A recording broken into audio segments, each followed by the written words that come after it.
patriotism, because the American way of life is for all to live. The Flag Shirt, where freedom reigns. Welcome, everybody. This has taken us 3 months to produce. We have 50 speakers, one from every state. We don't want to forget about Tina Peters today. Also, October 8th, Raj and I will be hosting our election security call. Also, one important thing today that I want to bring up, the RNC has asked me to let everybody know they need poll watchers and poll workers in New Jersey and Virginia for the races that are coming up very soon. So if you want to sign up, go to protectthevote.com. The other thing I want to tell everybody, we want input. We see a lot of stuff coming in. Email me at stern1054@gmail.com if you have any questions. If you want to have anybody who's on the show today, their number and their phone, let us know. So it's stern1054@gmail.com. We have a lot of people today. We're going to have a lot of stuff, but I want to introduce one of my good friends here, Joe DeBox, who came from all the way from New York just to be here for a couple of minutes. That's how important it is. He has the America First Warehouse, one of the biggest patriots ever to be. We're going to give him a couple of minutes to introduce himself before we introduce our famous Dan Schultz. God bless you all. Thank you very much for allowing me to participate in this very important opportunity for us to get the word out. The America First Warehouse was built in 2016 after fentanyl had taken my brother's son's life. And Donald Trump said he was going to stop the fentanyl from coming through the border and close the border. Mission accomplished. We had opened up the event center to bring the truth. I wanted to be the voice in the wilderness, to be able to share truth of God and family, exactly what Charlie Kirk was doing it. We were doing it ourselves locally. We understand that the committee process is so important. And we also understand that the American people are not very familiar with it or how it works. They assume that their vote might be just enough for them. But what we're trying to do with the America First Warehouse is exactly what Steve Stern is doing here all around the country. We are looking for patriots to participate as committee men, to go through the process so our people can decide the right people that we want in there, not the powerhouses in power now to decide for us. That's what the America First Warehouse is all about. I'm going to team up with the American Flag Shirt Company. We want to promote that out of our warehouse. We want to help other Americans, period. American citizens only. That's where my attitude is. We're grateful for you to come down and have you. Of course, everybody knows I'm the vice chair of Broward County Republican Party. It took us a long time to get a lot of people to come on. And I want to let you know that every chair in the United States from every state has been contacted 20 times about today's thing. So hopefully they're on there. Today, we have the most people streaming this all over the country and maybe the world. Raj, say a few words, and then we'll get our famous guy on, Dan Schultz, who is the founder of Precinct Strategy. Great. Joe and Steve, thank you for that. And friends, thank you for tuning in. Please share this episode with people in your life, your signal groups, your Telegram groups. The recording will be available at sternamerican.com, sternamerican.com. Just go to sternamerican.com, click the Rumble, click the live, and share this recording. Why are we doing this call? As you know, my friends, President Trump has got the midterms coming up. Traditionally, after the midterms, the sitting president seems to lose some power. After the midterms, everything's going to be about who's taking over from Trump. The attention is going to shift to whoever's going to take over from Trump. So we've got a very short window here, my friends, to establish what's needed at the local level for election integrity. You got an executive order coming from president on election integrity. That executive order has got to outlast his presidency. And the window for us to do that is right now. So thank you for being on this call. Thank you in advance for sharing this with people in your community. And back to you, Steve, to introduce our first speaker. So about 4 years ago, I was watching Steve Bannon, and out pops Dan Schultz. And I called Dan up. Dan got me on Steve Bannon show. And from then on, he and I have worked together for 4 years. Dan's been working probably about 16 years on this. So Dan, he is the founder of Precinct Strategy, the greatest guy that I know, a West Point graduate, top guy, worked around the clock and getting people involved, gave up his life pretty much to get people involved. When you work 14 hours a day, like many of the people who are going to be on this show today, they all deserve the credit. I just bring them together. Of course, I work 15 hours a day, but the important thing is we need to bring more people into this. So Dan, come on down, give us what you got to say on precinct strategy. Thanks, Steve. Can everybody hear me? Yeah, Yes. you're good. Okay, I'm going to try to share my screen. I wanted to do a dry run ahead of time, but that didn't happen. So I'm going to go through the motions here to share my screen. So let's see if we can make that happen. Of course, I have a backup if it doesn't work. So there we go. Share screen. Share. Can you see that? Not yet? Yeah, now we Yep, can. there you Now go. we can. Okay, great. So first slide, I'm going to go through about 14 quick slides. Unfortunately now, because of Zoom, I can't see everything that's on the screen there. But I asked Grok on Sunday morning this question. I've been asking Grok. You know, Grok is the artificial intelligence engine of X.com. And I asked it, based on your earlier research into the precinct committeeman strategy and the other questions I had asked you in the past, and based on the book that I wrote about the precinct committeeman strategy, and based on my weekday precinct strategy podcasts that are archived on rumble.com, and then I gave the link to the rumble.com, which you can get at precinctstrategy.com. Please answer the question that Dan Schultz asks his audiences at the end of his weekday podcast, and I ask it every day. Assuming a better political strategy than the precinct committeeman strategy exists for we the people to save the republic, what is that strategy? I ask people, send me your strategy. On the other hand, if no better political strategy exists, please state that instead. And Grok said, no better political strategy exists for we the people to save the republic than the precinct committeeman strategy. There you go. So let's see if I can advance my screen now. There we go. Okay. So here's a graphic I created. The reason we're losing is the average turnout in a Republican primary is 20%. And why is that? We don't have enough precinct committeemen helping to get out the vote for the best Republican candidates to get rid of all of these rhinos. So on the top there is the 20%ers. They pay attention to politics. That's you and me and everybody else on this call. We're going to vote in the primary. 80% of Republicans don't. That's the problem. Well, how do you fix it? You fill up all the vacant precinct committeeman slots.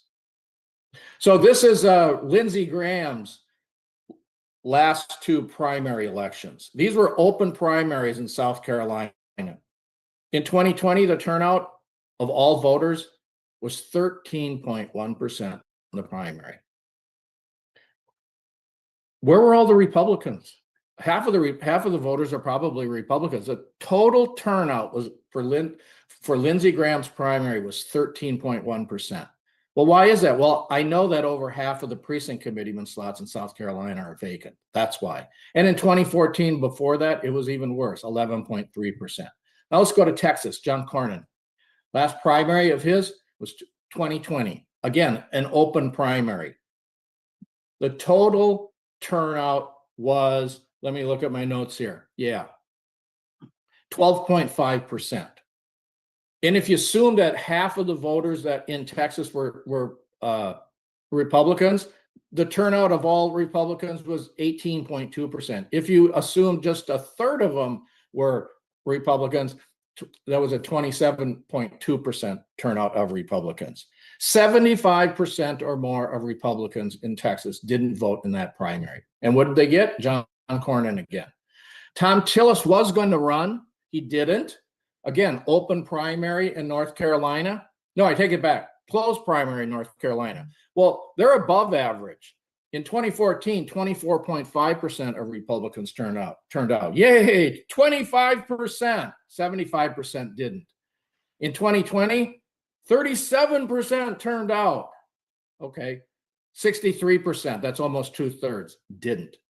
That's the problem. And again, in Texas and in North Carolina, over half of the precinct committeeman slots are vacant.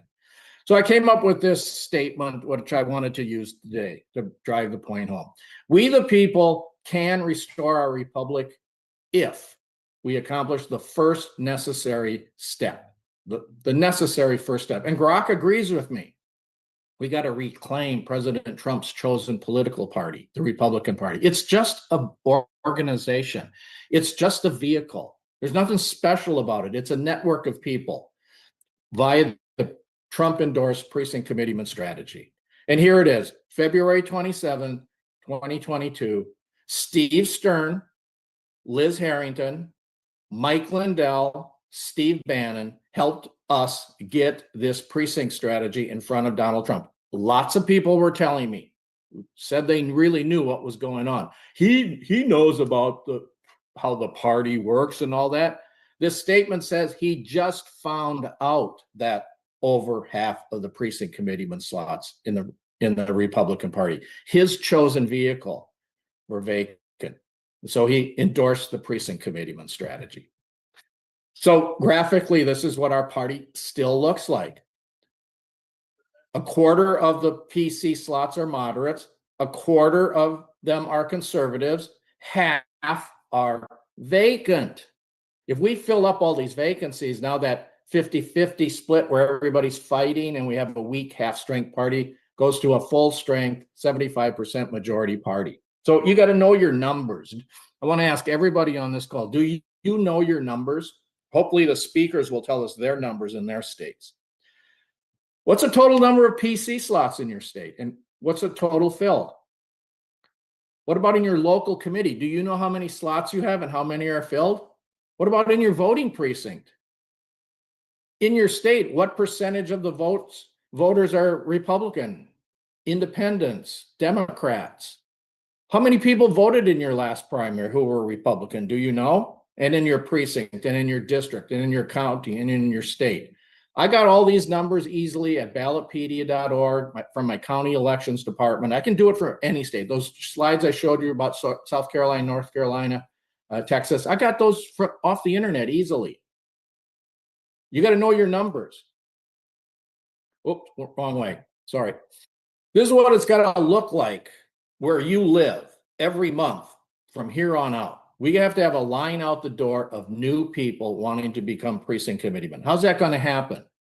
You have to become a recruiting machine. That's how it's going to happen, or not. We've got to swallow up the Republican Party with numbers. We've got to outnumber the people in the party who aren't really Republicans. I'm not nice about it, okay? They're rhinos. They're Republicans in name only. We're in a political war. We have to outnumber them. Those people on the call in Florida, you know what's going on in Florida and in Texas, in every state. The establishment doesn't want us. If they did, they would put precinctstrategy.com on the GOP.com website. Why don't they? They don't want us in the party. Well, don't get mad, get even. But this is the problem, missing in action, we the people. So this is the mantra. Trump supporting conservatives need to get organized and united in the best way, place, and time possible. Remember, Grok agrees with me. For real political action, to win the primary elections for the best conservative candidates, and to elect the best conservative Republicans to the officer positions of the Republican Party at the local, state, and national committee levels.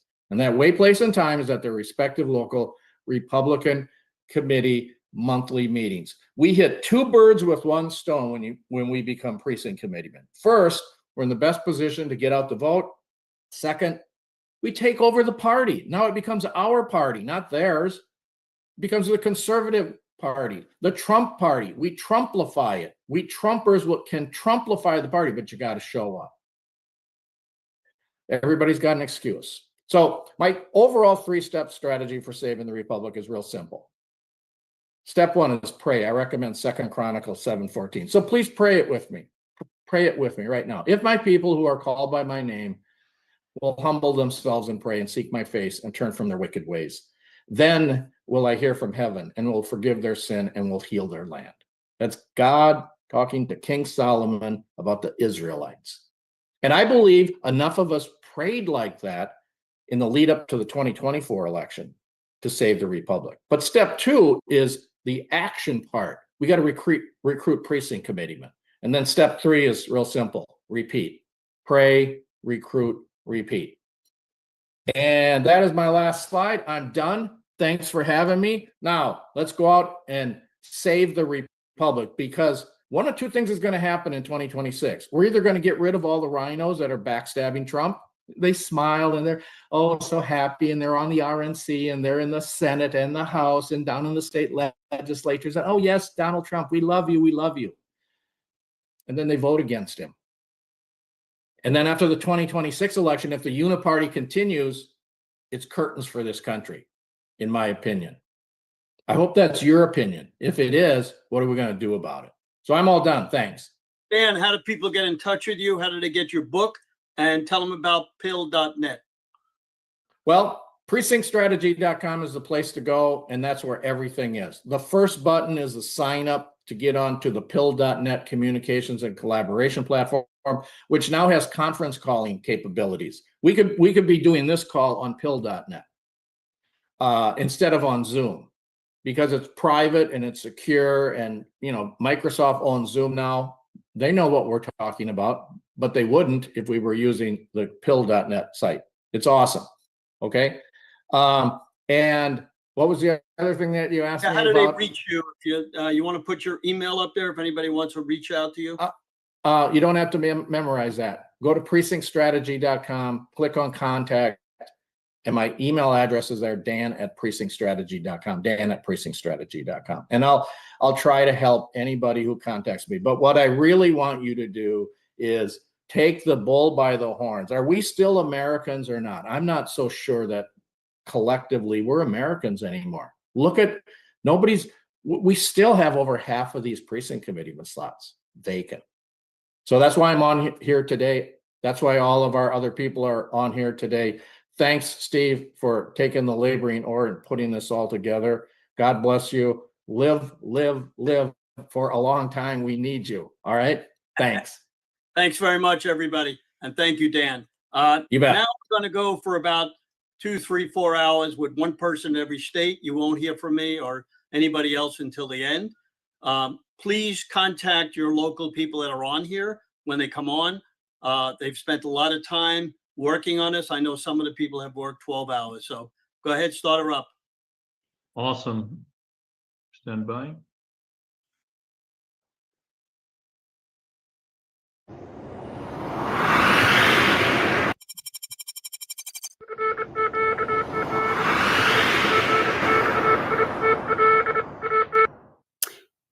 Hi, my name's Elizabeth Stewart, and I live in North Alabama in the Huntsville area.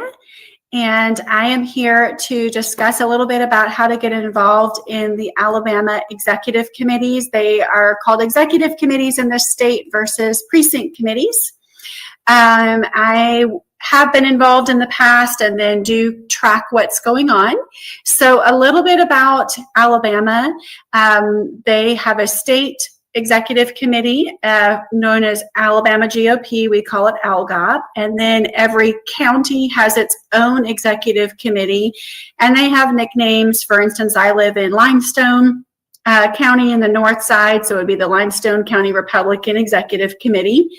And so we desperately need in Alabama to get more grassroots conservatives. We really need to get younger people too, specifically parents. I am a conservative mom. My husband and I have lived in numerous states, grew up military, and we really have a vacuum where parents are not speaking into the party and actively involving. And so I'm just going to share a little bit about some ways to get involved. If you go to Alabama GOP website, just Google search Alabama GOP, you will be able to search and find your county. And there you'll be able to find the chairman for the county executive committee where you live. And I would just suggest reaching out to that person and attending a meeting. They normally meet once a month, but you can definitely reach out to the chairman, get yourself to the next meeting. From there, a little bit about Alabama GOP. I would say, as far as getting involved, everyone asks, is it elected or do you have to get appointed? And the answer is sort of both. They run on a 4-year election cycle that we are actually about to enter into. So in the gubernatorial primary election years, which would be 2026 here in Alabama, these executive committees, both at the state level and the county level, they go on the ballot. And so you will need to reach out to your local county chairman. Again, go to the Alabama GOP website to find that person and get an election candidacy form from that person. These election candidacy forms need to be turned in during the state qualifying period, which is generally about January 5th through January 28th. And every county is a little bit different, but in January, you will want to actually fill out this form, get it to the chairman, and request for your name to go on the ballot, because statewide, all of these executive committees need to be running these precinct seats on the ballot. So that's the main thing to do. If for some reason you do this and you don't get on, go to the meetings, because what happens is if somebody gets sick or they drop out or they resign, they can do in the interim and during the 4 years in between these elections, the committee can vote you on. So those are the two main ways, but I'm really going to encourage people to get on via the ballot. The size of each executive committee varies. For instance, the committee in my county is 60 people, and that's in the bylaws. The committee in a neighboring county is 80 people, and it's not necessarily coordinated with the population of the district. Lastly, the state executive committee for Alabama GOP, please, please, please log in to Alabama GOP website again in January. There is a $50 fee, and you will see the open seats to run. You can put your name again on the ballot for the primary this gubernatorial election season to run for Alabama GOP at the state level. So I hope you do these things. Check out the website, contact your chairman, and get on the ballot this spring in 2026, starting in January. Thank you.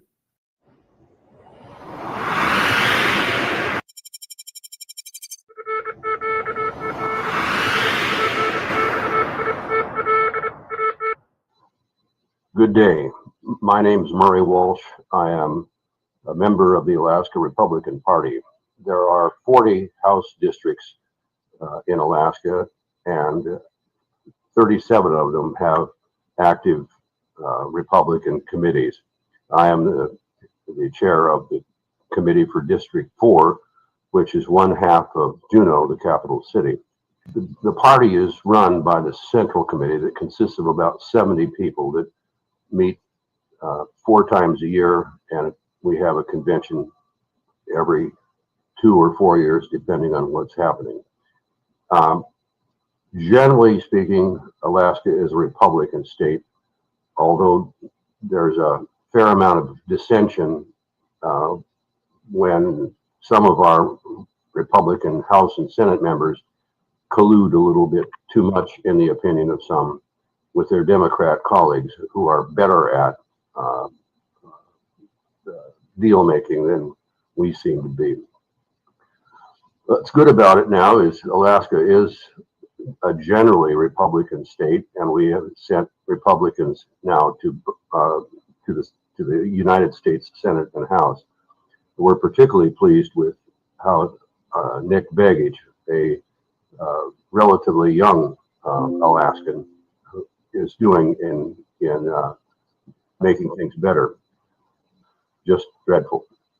So it was that when Donald Trump became president the first time, our delegation worked with him to get a lot of these federal doings undone, rearranged. But this is all under presidential authority, and so when Biden came in, he undid almost everything that Trump had done for Alaska. And now Trump is redoing these things. So it's important that presidents lock in their their desires in legislation so that the subsequent president can't undo it. I'd like to think Trump's time will lead to, he calls it a golden age of Republican rule in Washington, D.C. that will live past Trump's final term. So that's kind of the short version of how Alaska relates to Washington, D.C. and why it matters who is president for us.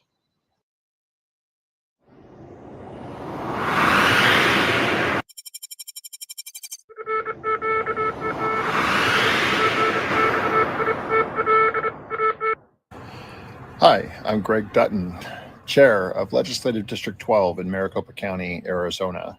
At the moment, I'm in sunny Oregon, if you can believe that, but I'll be home in Arizona in just a couple weeks.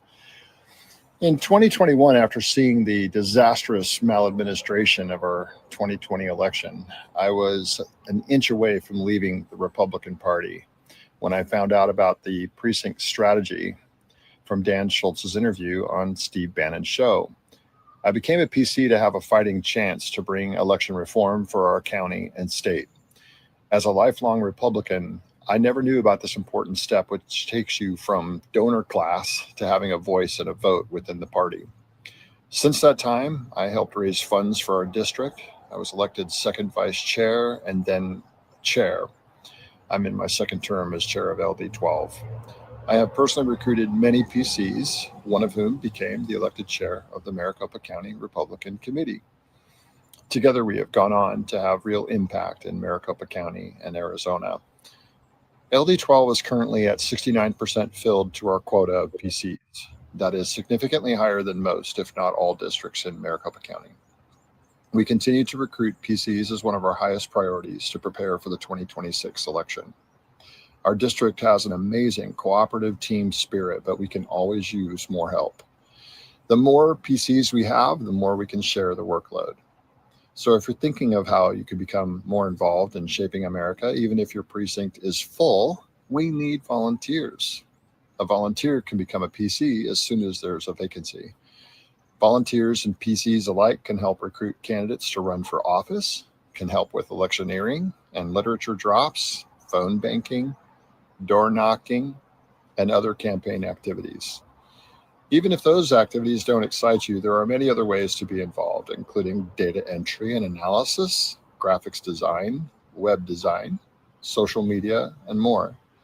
You can also attend any of our training courses, including constitutional studies and election hand count training, to prepare for the possibility, inevitability, that machines will be banned from our elections. Earlier this year in LD 12, we held a precinct captain's summit and developed our strategic plan for 2026. In addition to PC recruitment, our top priorities are registering voters to increase our base, recruiting and training candidates to run for office to put up strong opposition, and get out the vote efforts. Working with third-party organizations such as Teenage Republicans and Turning Point Action as force multipliers is an important element of our strategic plan. We will work together for the common goal to win seats in our legislative district and our congressional district. The 2026 election presents a unique opportunity. The Democrat Party has been pushed back on their heels and are arguably being crushed under the weight of their own corruption. In addition, we have never seen the top-down pressure from the federal government against illegal immigration, against massive money laundering, and for election reform, like we're seeing now under the new Trump administration. We need to win seats in the House and Senate, both in Congress and in the state legislature, to ensure that we give President Trump all the support that he needs to continue the America First and Make America Great Again agenda. For more information, go to precinctstrategy.com. And if you're in Maricopa County, go to maricopagop.org and click on Get Involved and explore the options. Last, I want to say a special word for Charlie Kirk and his family. We were all devastated by the news. Our prayers are with Erica Kirk and her and Charlie's children, and with our extended Turning Point family. God bless you all. We are looking forward to working with Turning Point through the 2026 election and all of our PCs. Thank you.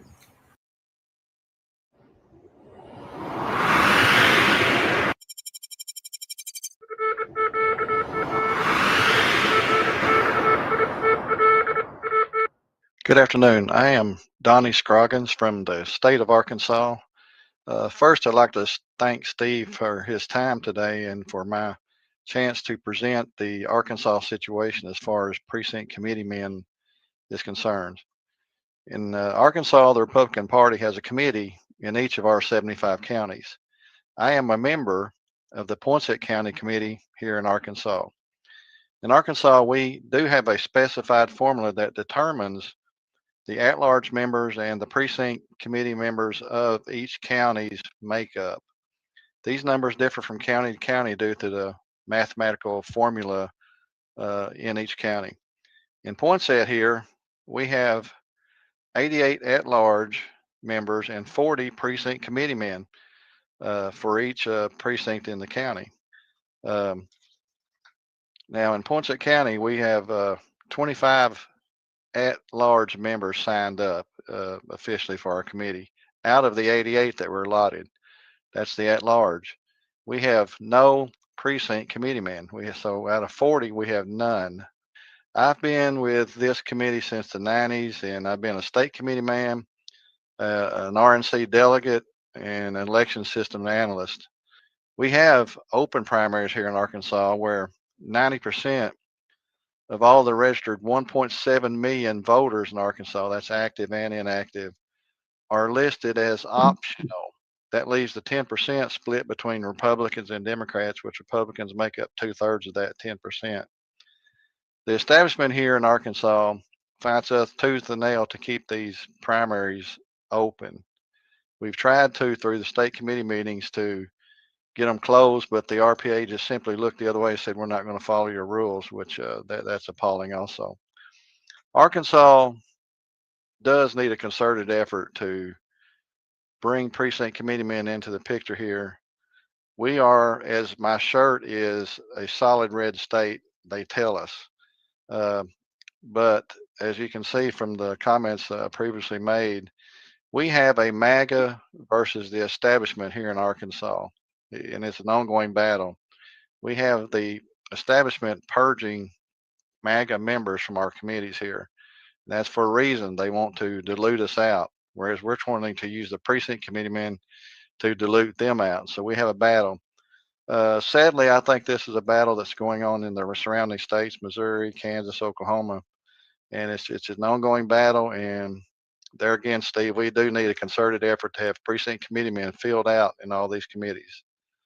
There again, I thank you for your time. This is Donnie from Arkansas.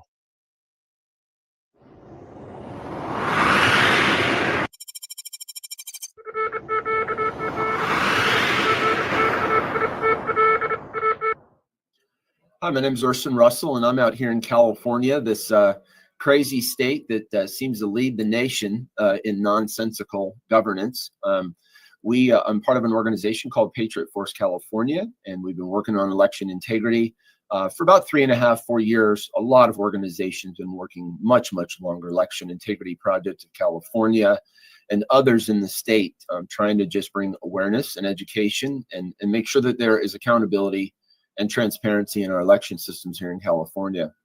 One of the things we have, which our biggest issue and maybe shared in other states, is really the central control of our election systems, the voter registration lists and the machines and the mechanisms. And we hear so much about our elections from the news media, social media, conversations with friends and others. And what really comes down to is understanding what is actually our election system, what's the good, the bad, the unfortunate, ugly side of our elections, and whether there is fraud or isn't fraud, whether every vote gets counted properly, whether we have voter registration lists that are representative of the actual populace, takes a tremendous amount of work, not only for the state, but also for us as our citizens and patriots of California here. So for the past few years, I've traveled up and down the state and worked with multiple registers of voters. And what we have here is a need for more and more people to get a basic even education and understanding of our election systems. What is an active voter? What's an inactive voter? How do voters move in and out of the voter rolls? What are some of the ways that we can be involved in our local community? And one of those great ways that we can be involved in our local community is through what's called the precinct strategy. Now, the precinct strategy in California works a little differently than it does in other states, where the Republican Party, the Democrat Party in other states is more run by directly precinct captains or people in local communities. But in California, the parties of the Democrat Party and Republican Party are more run by a central committee strategy. I don't have time to get into the nuances of the differences, but one of the opportunities we have, if you understand what a precinct is, we have our state, a county within the state, a city within the county, and then we've got local neighborhood areas that they define for establishing the number of voters, establishing voting districts and things and so forth. And typically these precincts are a relatively small amount of people, somewhere in the several hundred to as much as small as a couple of dozen, and you know, up there into the maybe close to 1,000 people.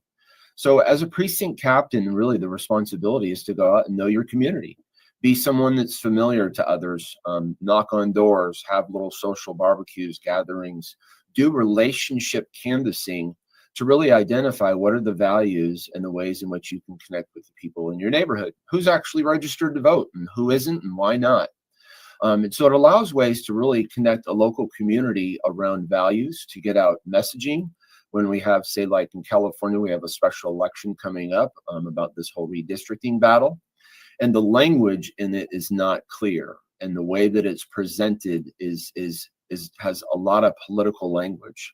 But going out and being a precinct captain and quickly over a couple of weekends knocking on doors and connecting with those influential neighbors is a very impactful way to make sure that voters have the greatest amount of information to make a good and well-informed decision, because the stuff that comes from our county or the state or political parties doesn't always have the exact language that we're looking for.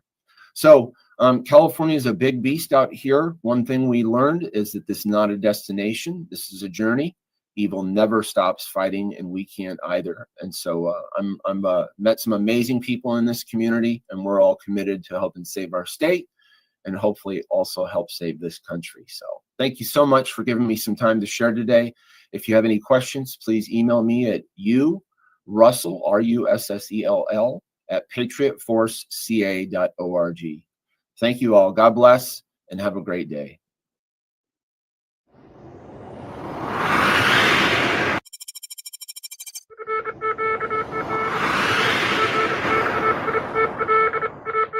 My name is Nancy Palazzi, and I am the liaison for the state Republican Party here in Colorado for all the counties. So I'm the liaison for the 64 counties that we have in the state of Colorado. As you all probably know, Colorado has become a blue state. Back in my days, I'm a native here in Colorado, and this was a very red state, a very conservative state. This precinct strategy, we've been trying to work on it here in Colorado, but unfortunately, we have a lot of obstacles going on here in this state. The number one biggest obstacle is that the Republicans are fighting against each other. In Colorado, 3,195 precincts. We have 64 counties, and our current situation with the precinct chairs that we have in the state is we have about half of those 3,000 some positions that are covered. We have to have these positions filled so that we can get to the grassroots. We can be canvassing in the neighborhoods and doing things to that nature. Most of the voter registrations is along what we call the I-25 corridor. That is where the majority of the voters are, and that's where we really need to get all of our precincts filled. We can have 2 people per precinct. That's according to state statute, and we need to get that filled. I have been doing an extensive training program with all of the precinct chairs. Last month, I trained over 500 people on how to be a precinct chair, what to do here in the state, and so far we're trying to get people engaged in this. So I think that is kind of Colorado in a nutshell. I want to give you my information. My email address is, it's nancypcostate@gmail.com. And my phone number, and I'm okay with you calling me when you want to talk. I'm a talker on the phone. Phone number is 720-353-3171, 720-353-3171. And don't hesitate to email me, call me. I'd like to hear about the other states. Like I said, this is the first time that I'm up on this precinct strategy group. And I'd love to share some ideas, or if you could share some ideas that might help our states, I would appreciate that, especially those that are in California, and Oregon, and Washington, and New York, those that are strong blue states as well. And again, I'll spell my name for you. It's Nancy Palazzi, not Pelosi. So it's Nancy Palazzi, Pallozzi, 2 L's and 2 Z's. Thank you for your time. Thank you for being part of this group. I look forward to being part of it in the future.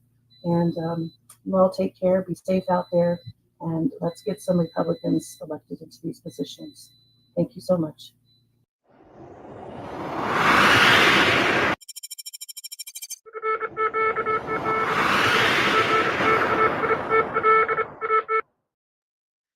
Hey there, everybody. My name is Austin Montero. I am from Connecticut.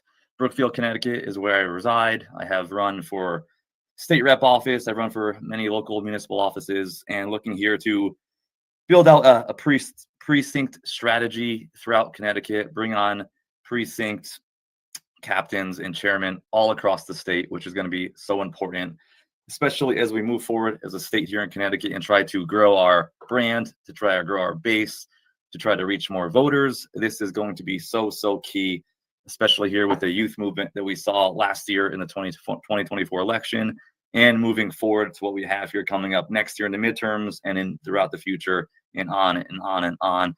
It's up to us to carry this torch. Had a tragic event yesterday obviously happen, and we need to move forward here in the right way, with new leaders stepping up to the plate here and doing what they can to make change in the right way, right? We need new leaders here in these seats that are vacant. I do believe that there is a leadership vacuum in Connecticut, in the GOP here, in a number of RTCs, and we want to fill that, right? We want to teach people how to run for office. We want to find and recruit great candidates.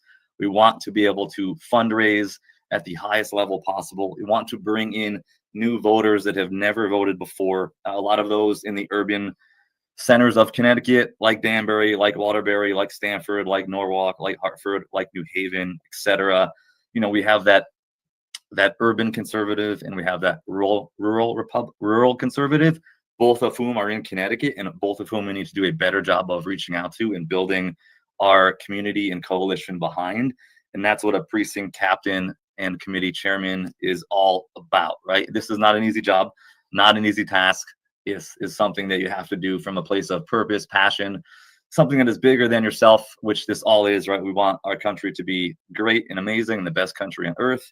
I personally want Connecticut to be the best state in the country. We have a lot of work to do there.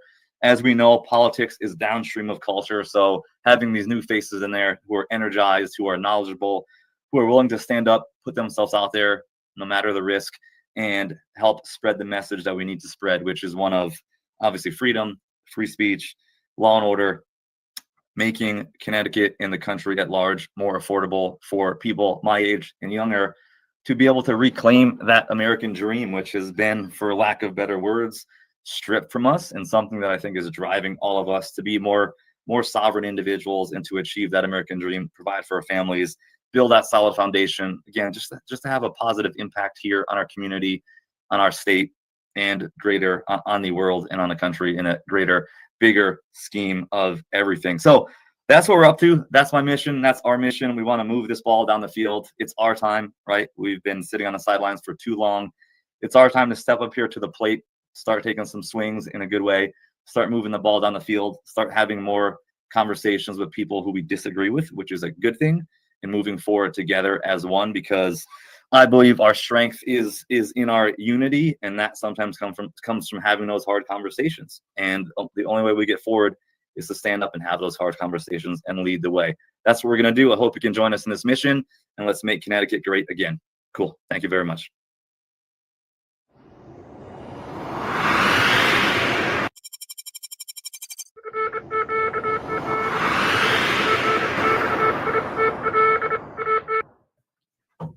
All right. Well, I'm Jim Weldon. I'm the vice chair of the Delaware Republican Party. And I'm Gene Toronto. I'm the chair of the Delaware Republican Party. So we're here to talk about precinct strategy. Now, I've been involved in this for a number of years and got hooked up with Dan Schultz a number of years ago. I actually was like the point of contact when anybody went to the website and was trying to say they wanted to get involved in Delaware. Dan would say, I got a guy, and I'm the guy. And then he would email me, and then I would take that person and then contact the local or region that they live in and get them hooked up.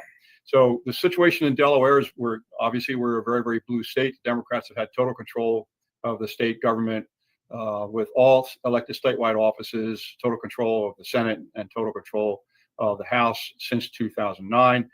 They have a supermajority in the Senate. They're one vote away from a supermajority in the House, which means that they can basically do whatever they want, change the Constitution, and there's nothing Republicans can do about it. Even with their great majorities, what they can do is that they can pass all legislation, and I don't need any Republican votes. However, the tide is turning.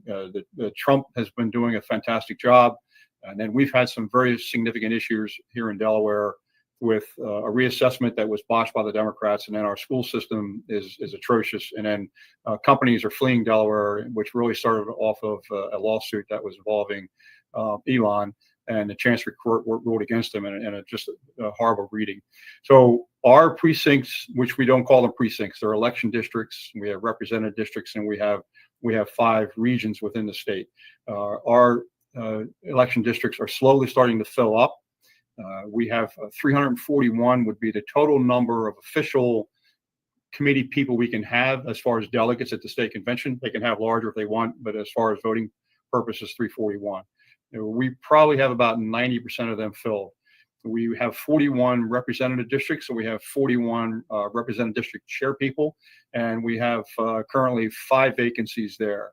And then some of the region or some of the election districts don't have, or representative districts don't have vice chairs, so probably about 15 vice chairs. So far better than what it used to be. You had asked the question about the 2022 congressional primary. We didn't have a 2022 congressional primary. But we did have a 24 congressional primary, and unfortunately, only about 10% of Republicans voted in the primary. Now, in the past election, we did not do well, but we had 75% voter turnout, and a lot of that was really based upon Turning Point USA and Charlie Kirk, God bless his soul, the app that he allowed us to use, which was very significant. But now it's the messaging component. So our effort is we are enhancing our messaging capability. We're having a lot of money people who realize that it's time to get involved or getting involved. We've come up with a nice plan as to how we're going to do this. We're working on our Victory 40,000 plan, which basically is we're looking to switch 40,000 registered voters who are not Republican but lean Republican. We're working on getting them registered as Republicans, and if we do that, we can win statewide. Certainly, we can win House and Senate seats. So it's really the messaging component of getting people out there. We're enhancing our communication within the state itself amongst the representative district chairs to share information, and really trying to build up those precincts, election districts as we call them here in Delaware, because that's how you win that grassroots organization.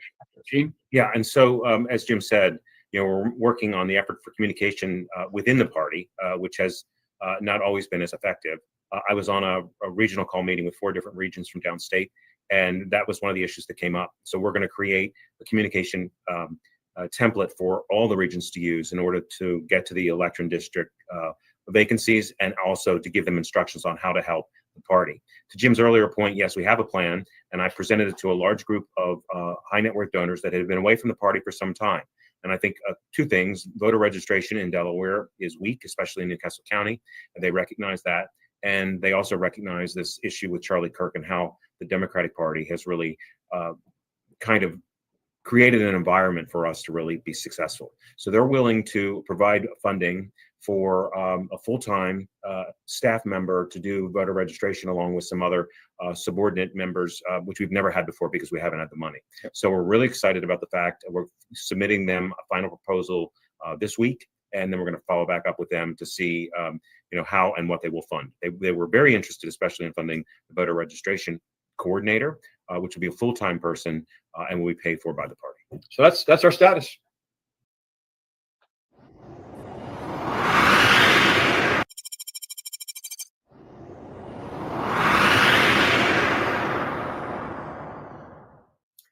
Hey, fellow patriots, my name is Chris Marino, and I am the chairman of the Broward County, Florida Republican Party. And what we're going to talk about today is how you can actually use your time and your talents to best help spread Republican causes and Republican values in the area in which you live, regardless of where you live in the United States. So this is going to help you tremendously. I hope you follow me. So we are talking today about something called precinct strategy. Give you a little bit of a background on this. The way the Republican Party works is there's the national the RNC, and there is a state party for whichever state that you live in, which governs all the Republican parties within the state. And then you have local parties. Typically speaking, local parties are your county. So there'll be one Republican Party that governs the whole county. You may have Republican clubs here and there, or clubs that claim that they are Republican in value. That's not what we're talking about.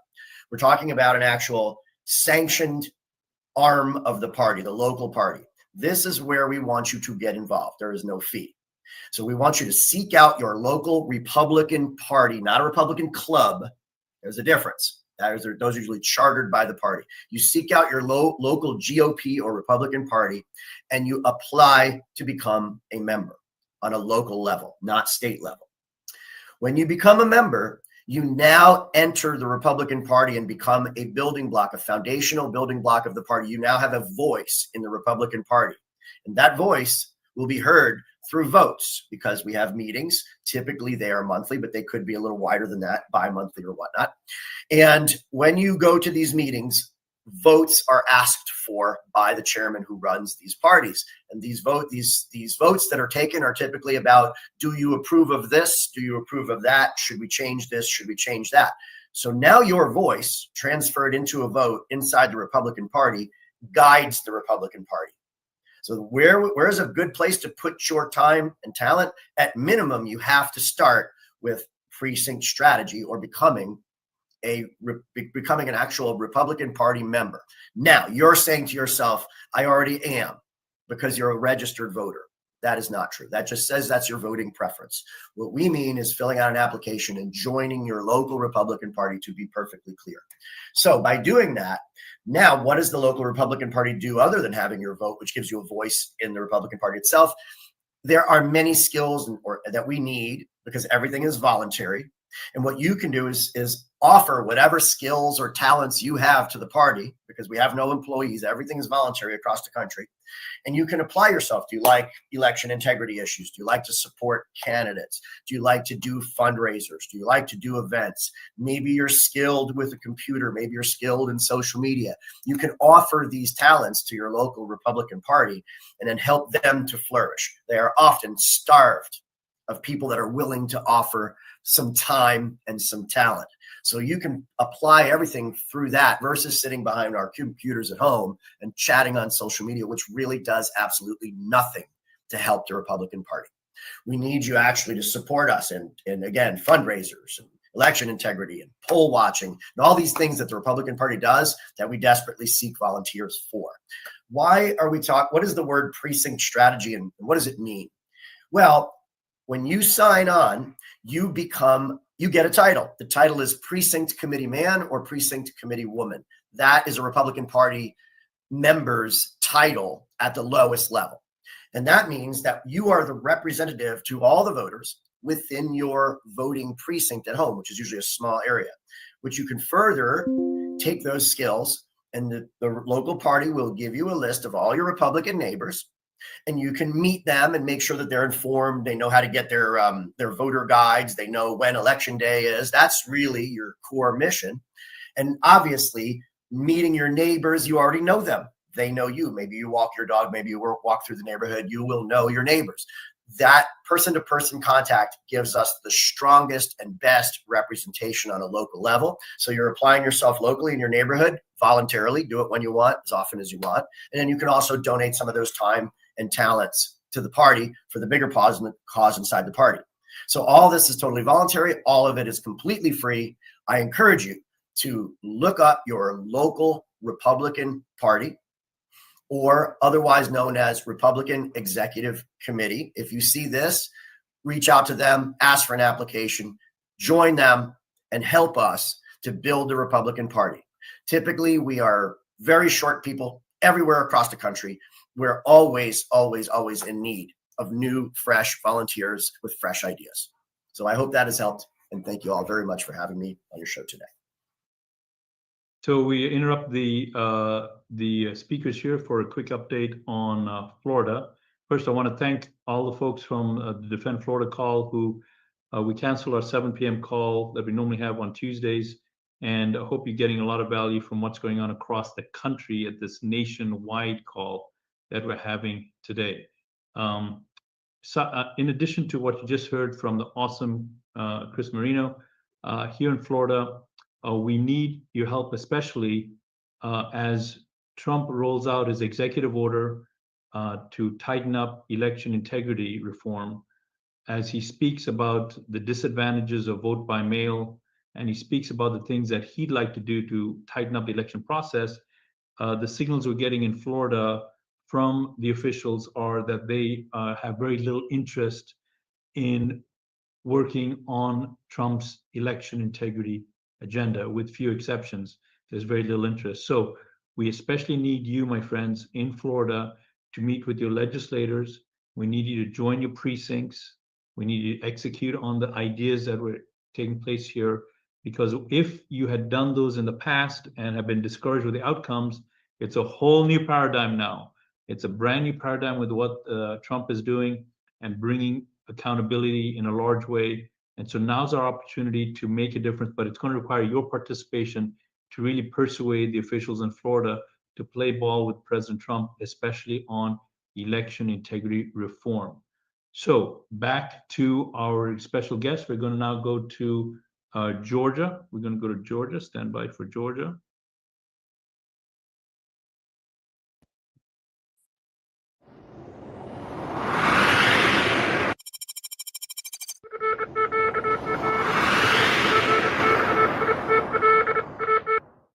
Hello, my name is Stephanie Andres, and I'm the chair of the Fulton County Republican Party, and that is in the state of Georgia. And I know many of you have heard about Fulton County through the election issues that you saw in the news in 2020. In Georgia, particularly in Fulton County, many grassroots individuals have stood up to participate in the election process. They, as was I, horrified at what they saw on the news and what transpired during the 2020 election. As that process has moved forward, the precinct strategy, as we call it, has really evolved in Fulton County. Fulton County is the largest county in the state of Georgia, and it is the size of a small state. Our county is also broken out basically into 3 segments. We have North Fulton, we have the city of Atlanta, and then we have South Fulton. North Fulton is where most of the work of the Republicans has been handled and where the stronghold strength is. For individuals to participate in the precinct strategy, number one, they have to align with the Republican Party. Leadership needs to be members of the Fulton County Republican Party, and they need to be registered voters. After that, it just comes down to what you're willing to what time and energy, your time, talent, and treasure you're willing to dedicate to drive and engage the voters in your area. And the precinct level is the best place to do it because you know your friends and neighbors in your community, and you're directly related. It's just like voting in local elections. You're at the grassroots local level to engage with your friends and neighbors. And so we have socials, door knocking. Right now we're in the process of being in a special election for a Senate district. And even though you may not live in that Senate district, you're being asked to participate in postcard writing, in phone banking, in door knocking, and just engaging, flag waving, anything that you can do to help facilitate and engage people, because we're in a runoff. Runoffs are a great example of why it's so important to have a precinct strategy, because you have defined people who are willing to stand up and fight. Last night we had a postcard writing party, and the number of people that came out from precincts and other counties was really refreshing because we're connecting. So what is key is getting involved, getting to know your friends and neighbors, and participating and sharing your time, talent, and treasure with other Republicans to ensure that we do not lose our rights and freedoms in this nation. I'm excited that this video is being made and that we're sharing what we do throughout the nation in the state of Florida. in Broward County in particular. If anyone ever has questions or wants to talk to me, I would encourage you to reach out to me. My email address is on the FultonGAGOP.org website. And good luck to you. We're all in this together, and let me know how I can help. Thank you.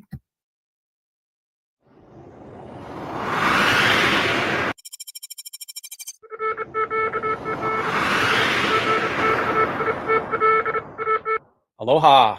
My name is Andy, and I'm here from Hawaii. I wanted to give everybody an update on things that have been happening in Hawaii, and things that we need help with, things that have been going well in the state, and all those kinds of things. So basically here, I think on this, we want to focus on the precinct strategy. I think one thing that I want to get off right from the top is that the precinct chairs are obviously important, but particularly in Hawaii, it's actually the district chairs that are the most important. The precinct chairs, though, do still have an important role, but in terms of determining the ongoing operations of the party, it's really the district chairs that have the most authority to decide the ongoing operations of the party, day to day, month to month, and that kind of a thing, because they're members of our state committee. So how our state is actually structured is you have the precinct committee, chairpersons, you have the district chairs, then you have the county chairs, and then you have the state chair. And so in Hawaii, we have 5 counties. We have Honolulu County, that's the most populous county.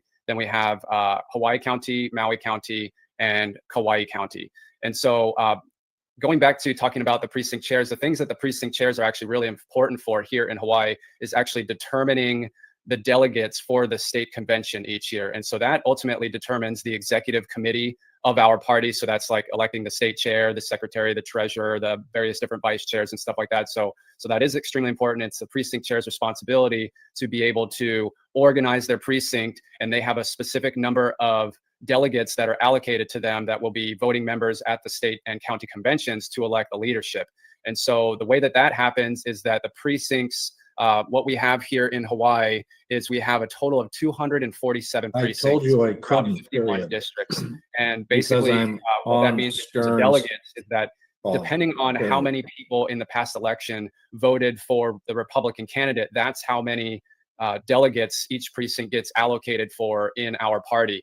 And so it gets divided up that way. One thing that I would mention is that in Hawaii, we have a total of 1,032 delegates for the 2025 convention that just recently happened in May this year. And unfortunately, we only had 335 delegates that actually signed up. And so we definitely need to still, improve that. We really only have about a third of the delegate slots that are filled up. And so that's the most important thing in Hawaii, is that we got to get people activated. We got to get them showing up and active in choosing the leadership of our party. And so what actually happened, though, in 2025 here, and how those precinct chairs get elected, as well as the district chairs, is that every 2 years, there's a precinct and district election meeting. Those happen in the first 2 weeks of February. So February 1st through February 14th, every 2 years. And so that's the critical time for people to be involved in Hawaii in order to be elected as a precinct chair and as a district chair. And that's also when the delegates get elected as well, too. Now, the only way to actually be guaranteed to be a delegate is if you are elected as a delegate at these meetings. You can be appointed as a delegate, but there's no guarantee that you will actually be appointed. Now, what we did is we had a big effort. We called it the Hawaii Patriot Republicans, to get good people in these offices to outnumber the rhinos and to get things going here in Hawaii. And we actually had a huge success. Before these precinct election meetings that happened in 2025, the makeup of the Hawaii Republican Party was actually 51, I'm getting my numbers wrong here. It was 31% Patriots and 55% Rhinos. What we did is that we actually flipped quite a few of those seats. And so what we did was we flipped, I'm looking for my numbers here. Where are those? So we flipped 8 of those districts to Patriots. We also took 7 of the unorganized districts and we organized those, and we got 4 Patriot district chairs in there. So what we had before, like I said, we had 31% and 55% in terms of Patriots versus Rhinos. Now we have 51% Patriots and 43% Rhinos in terms of the district chairs. And so, like I said, those are the people that actually determine the ongoing operations of the party. But we've still got a lot of work to do here in Hawaii. We need to make sure that we organize more of these districts. We got 3 more to organize right now that are unorganized, but we're in good shape. Unfortunately, because of the delegate situation, we were not able to elect good Patriot leadership to the leadership. at the executive committee level during this past 2025 state convention. However, we did make extremely good progress. Like I said, we flipped the majority of district chairs to the Patriot side. And so that's a good start. And we're hoping that in 2027, when the next state convention comes up, we can get more people involved in the precincts, more people involved in the districts, get more delegates, more Patriot delegates, and we can really start making things happen in Hawaii, and we can get more Hawaii Republicans elected. Aloha. Thanks, everybody.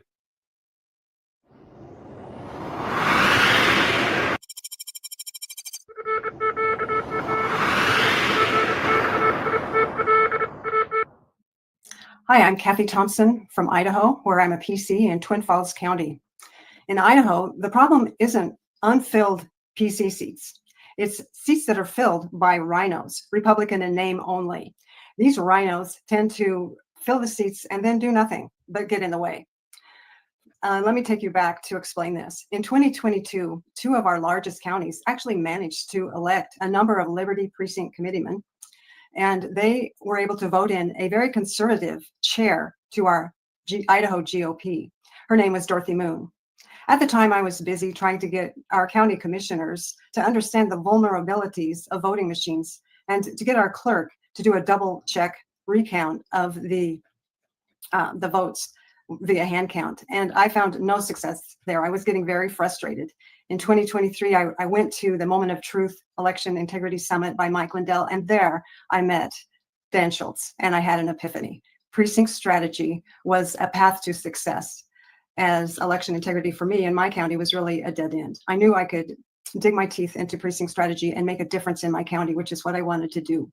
I joined a Liberty group, Magic Valley Liberty Alliance, and we began working to not only elect conservative legislators, but also Liberty precinct committeemen who would unseat these rhinos in my central committee, which was 75% rhino precinct committeemen. They wouldn't work to defeat ranked choice voting in our state. They wouldn't put any effort into getting rid of a grocery tax, which is so Republican, right? Trying to get rid of excess taxes.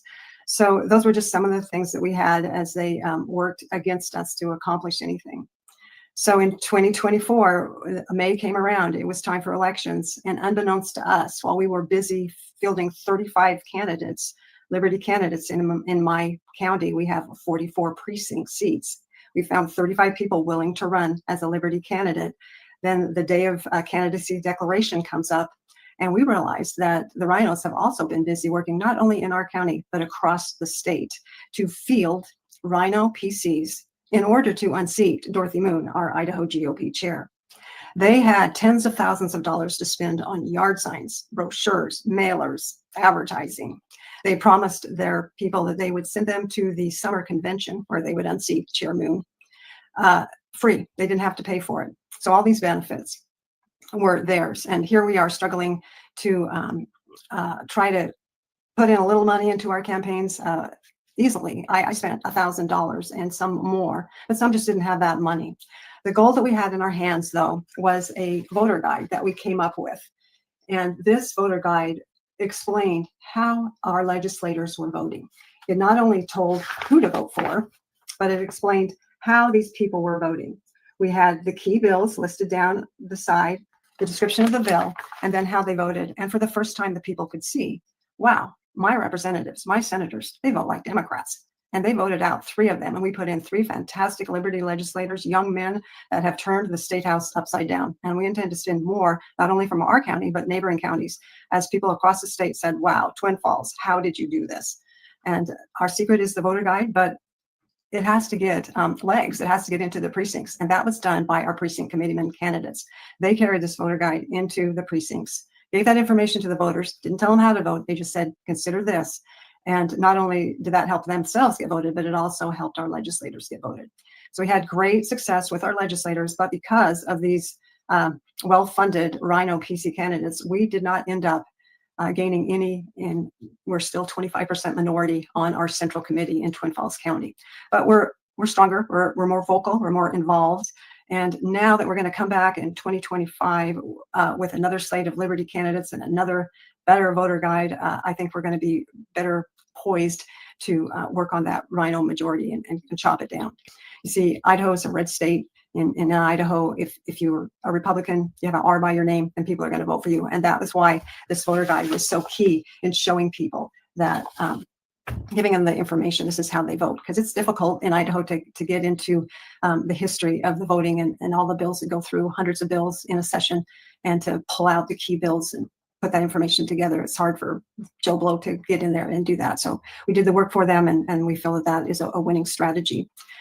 So what would we do different? I think that I would send out our PC candidates with our legislators that are doing the walk and knocks and give them on-the-job training on how to do that. That was probably the biggest sticking point, is people were just reticent to do those cold calls and get out there and start talking to their neighbors. Actually, if you just start talking to your neighbors, you'll realize how wonderful they are. And 99% of them are so glad that someone's running, and they think like you think. There's more conservatives out there than you can imagine. And you meet your neighbors and you're motivated to go. But so next time we'll be better prepared. I'm better prepared because I'm a PC now. I understand what it takes to get there, how hard you have to work, what it's like to be on the Central Committee, understand Robert's Rules of Order better, and all those things. So the main thing is just to get out, walk and knock, walk those neighborhoods. If you walk, you win. And I just think it's a wonderful opportunity to enter politics on a very grassroots level, and encourage anyone to listen to Dan Schultz's weekly podcast. You can find them on X,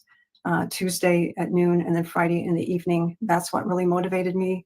And I appreciate all the work of Precinct Strategy to get us motivated to make a change in our government. Thank you so much.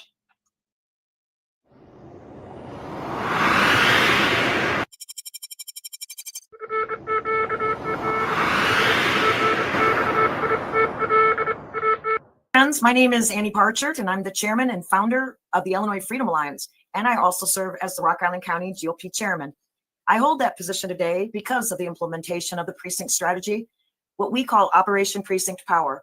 But what we've discovered is this: it takes more than just numbers to rebuild the party. Yes, we must recruit and elect precinct committeemen, but simply filling seats is not enough. The old guard doesn't just step aside, and the fight to restore our party goes fur and deep. That's why I want to share our story, what we've faced here in Rock Island, and how Operation Precinct Power is equipping grassroots leaders across Illinois to stand strong. For 4 years, Illinois Freedom Alliance built one of the most effective grassroots operations in our state. We recruited precinct committeemen, raised funds, opened a headquarters, and gave people a voice. We won fair and square. We voted out the old guard, and the grassroots took leadership. And then it happened. The establishment couldn't beat us at the ballot box, so they tried something else, a good old-fashioned coup. They held fake meetings, they marched into our bank, emptied our account, raided our headquarters, took our store merchandise and financial records, and hijacked our social media. This wasn't politics. This was dirty politics. And here's the warning: if it happened in Rock Island, it can happen anywhere unless you're prepared. Being prepared starts with filling your precinct committeeman slots. In Illinois, a PC must be a registered Republican voter in their precinct. Across most of the state, PCs are elected in the Republican primary every 2 years, or appointed by the county chairman if there's a vacancy. Inside Cook County and the city of Chicago, the structure is different. Township and ward committee persons are elected every 4 years, and then they appoint deputy committeemen and precinct captains. Statewide, we're finding that half of the PC seats are vacant at any given time, but it varies because appointments can be made after elections. We have built a database to track all elected PCs, as well as appointments made between election cycles, and so we are gaining a clearer picture of what's going on and where the gaps are. But here's the critical point: this is more than just numbers. Just winning PC seats isn't the end of the battle. The old guard doesn't just walk away. In many places, they fight back, and they fight dirty. That's what happened in Rock Island, and it's happening across the nation. That's why our strategy must go deeper than filling the vacancies. To withstand these attacks, grassroots leaders need more than just a title. They need tools. That is why we believe it is important for every county chair to have a parliamentarian. And it's why Operation Precinct Power is launching a full training series on parliamentary rules, specifically how they apply to PCs and chairmen. We want every new PC to start with the knowledge they need to stand their ground. And we want to help longtime PCs who have been silenced simply because they don't know the rules of order. This training isn't just a theory, it's a shield and a sword. It ensures meetings are run fairly, and it empowers grassroots to actually govern, not sit quietly while decisions are made over their heads. Rock Island taught us a hard lesson. Beyond filling PC seats and training leaders, we must protect what we build. Secure your passwords, protect your buildings, keep attorneys on standby, have clear bylaws and records, train your leaders, document everything. The grassroots are under attack, and this isn't just local, it's a national strategy. They know if we succeed, we rebuild state parties across America from the ground up. That's why we must be prepared with the tools in hand before the fight comes. Operation Precinct Power is bigger than Rock Island. This is about county by county, state by states. The grassroots are taking back control. If you've been targeted, reach out. We're building a network to track this and stand together. If you want to learn more about our ongoing battle in Rock Island, what happened, how it happened, and what we've done to fight back, you'll find the full story in the next issue of our magazine, Grassroots Quarterly. The fall 2025 issue is titled Reckoning. Inside, we're going to share the details of our fight here in Rock Island. We haven't backed down. We're still fighting. Contact us at IllinoisFreedomAlliance.us or call me at 309-377-1776. The fight is real. The fight is now. And when the grassroots fight back, equipped, trained, and unified, we don't just defend our counties. We take back our country. Thank you.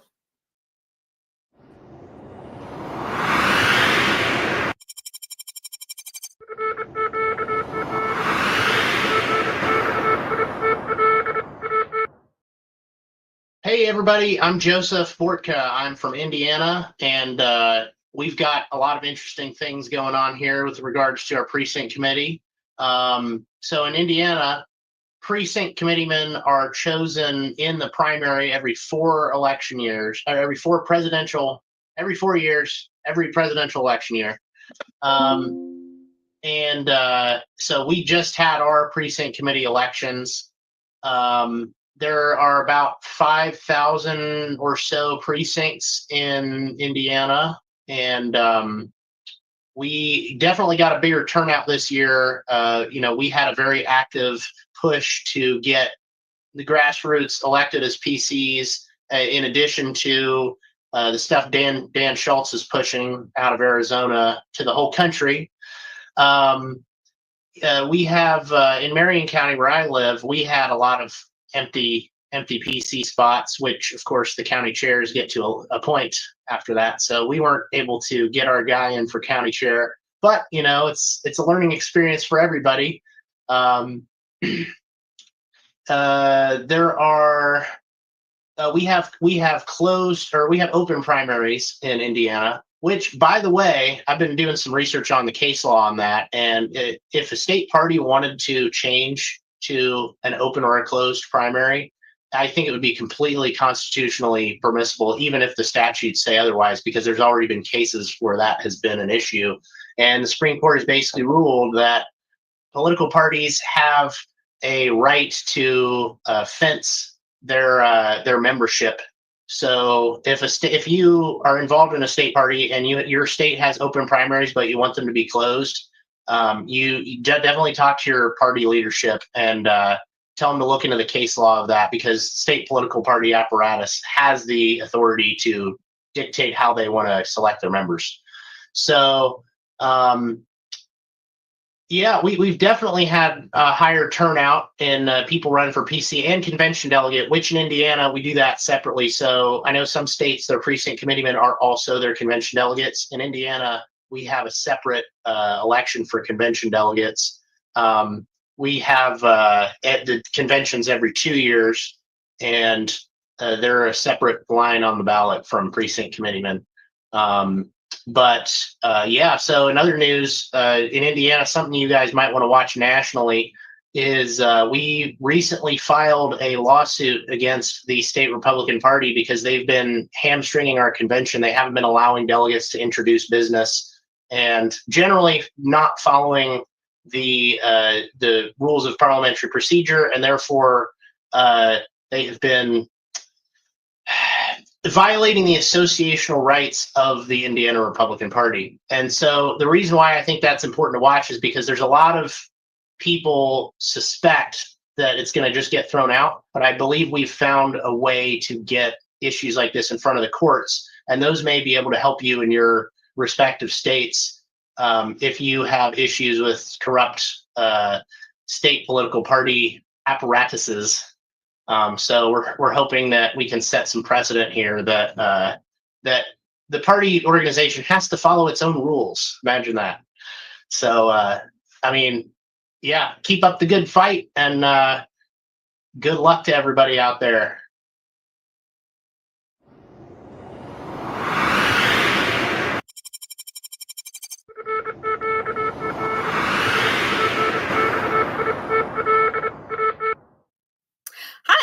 I'm Teresa Horton Baumgartner. I am from Iowa, from the state of and the chair of the Johnson County Republicans.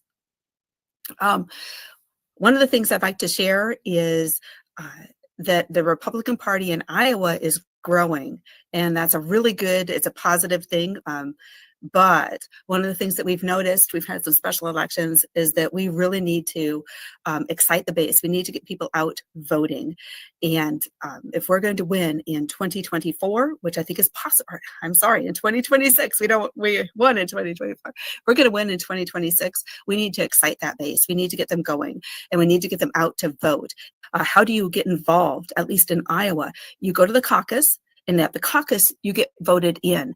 Iowa is unique in that we do caucuses. They're pretty cool. They're really fun. It is a group of your neighbors getting together and talking and voting people from your neighborhood to be involved in the party and in the political process. Your voice is heard. It's really grassroots. It's really cool.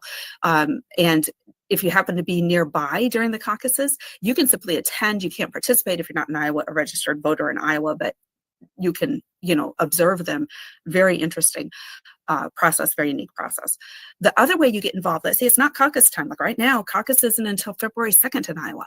So how do you get involved? Find your local party. You can find it online, usually on Facebook, wherever. Find your local party.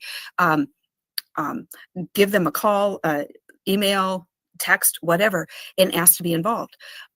In our county, there's bylaws, and you attend a meeting, and there's a couple of things, we vet you and to go through some processes, but it's pretty easy if you truly are sincere and want to be involved, because we want to make sure that you're sincere, that you're, just kind of playing, but there's a lot of ways to be involved.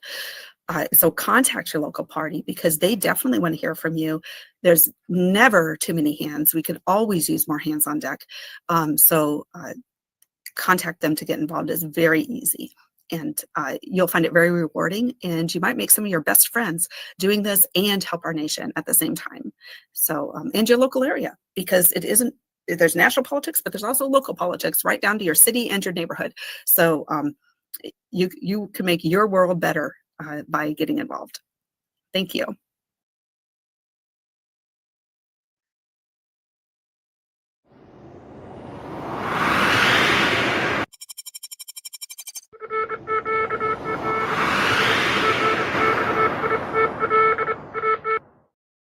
Hi, everyone. My name is Roger Lomchek. I'm the treasurer of the Kansas Republican Party and started out a little less than 4 years ago as a precinct committee man in Crawford County in my hometown of Pittsburgh, Kansas, where I had to learn about the system in order to get involved. Once I realized how the Republican Party was structured, I decided to get involved after COVID because of everything that was going on then that I was opposed to, and looked at my county party structure. It was pretty non-existent. A lot of folks had retired, moved away. And so out of our 112 precinct positions between the men and women, there were 56 precincts, men and women in each. So 112 positions. There were maybe 8 active members in the party. So I got together a group of people who had helped me fight COVID and figured out where everybody lived, got them to run for empty seats. And we essentially became the Republican Party. About 45 of us got involved. We have since grown to around 70. We've lost a few, we've gained a few, which is kind of the natural evolution of this kind of thing, because not everybody's life circumstance is going to stay the same all of the time. You're going to get some change like that. As it stands right now, we're running a little bit under 70 occupied seats of the 112 potential. But what we have done is focused very much on active engagement. We have regular meetings where we don't just have a meeting to have a meeting, but we're actually discussing upcoming plans, next election. Sometimes it's just event planning. Sometimes it is actually working out who's going to cover different events, what parade you're going to be at, where our float is going to be, who's going to staff the booth at the next community event or festival in the park, that kind of thing, where we register voters, all those sorts of things.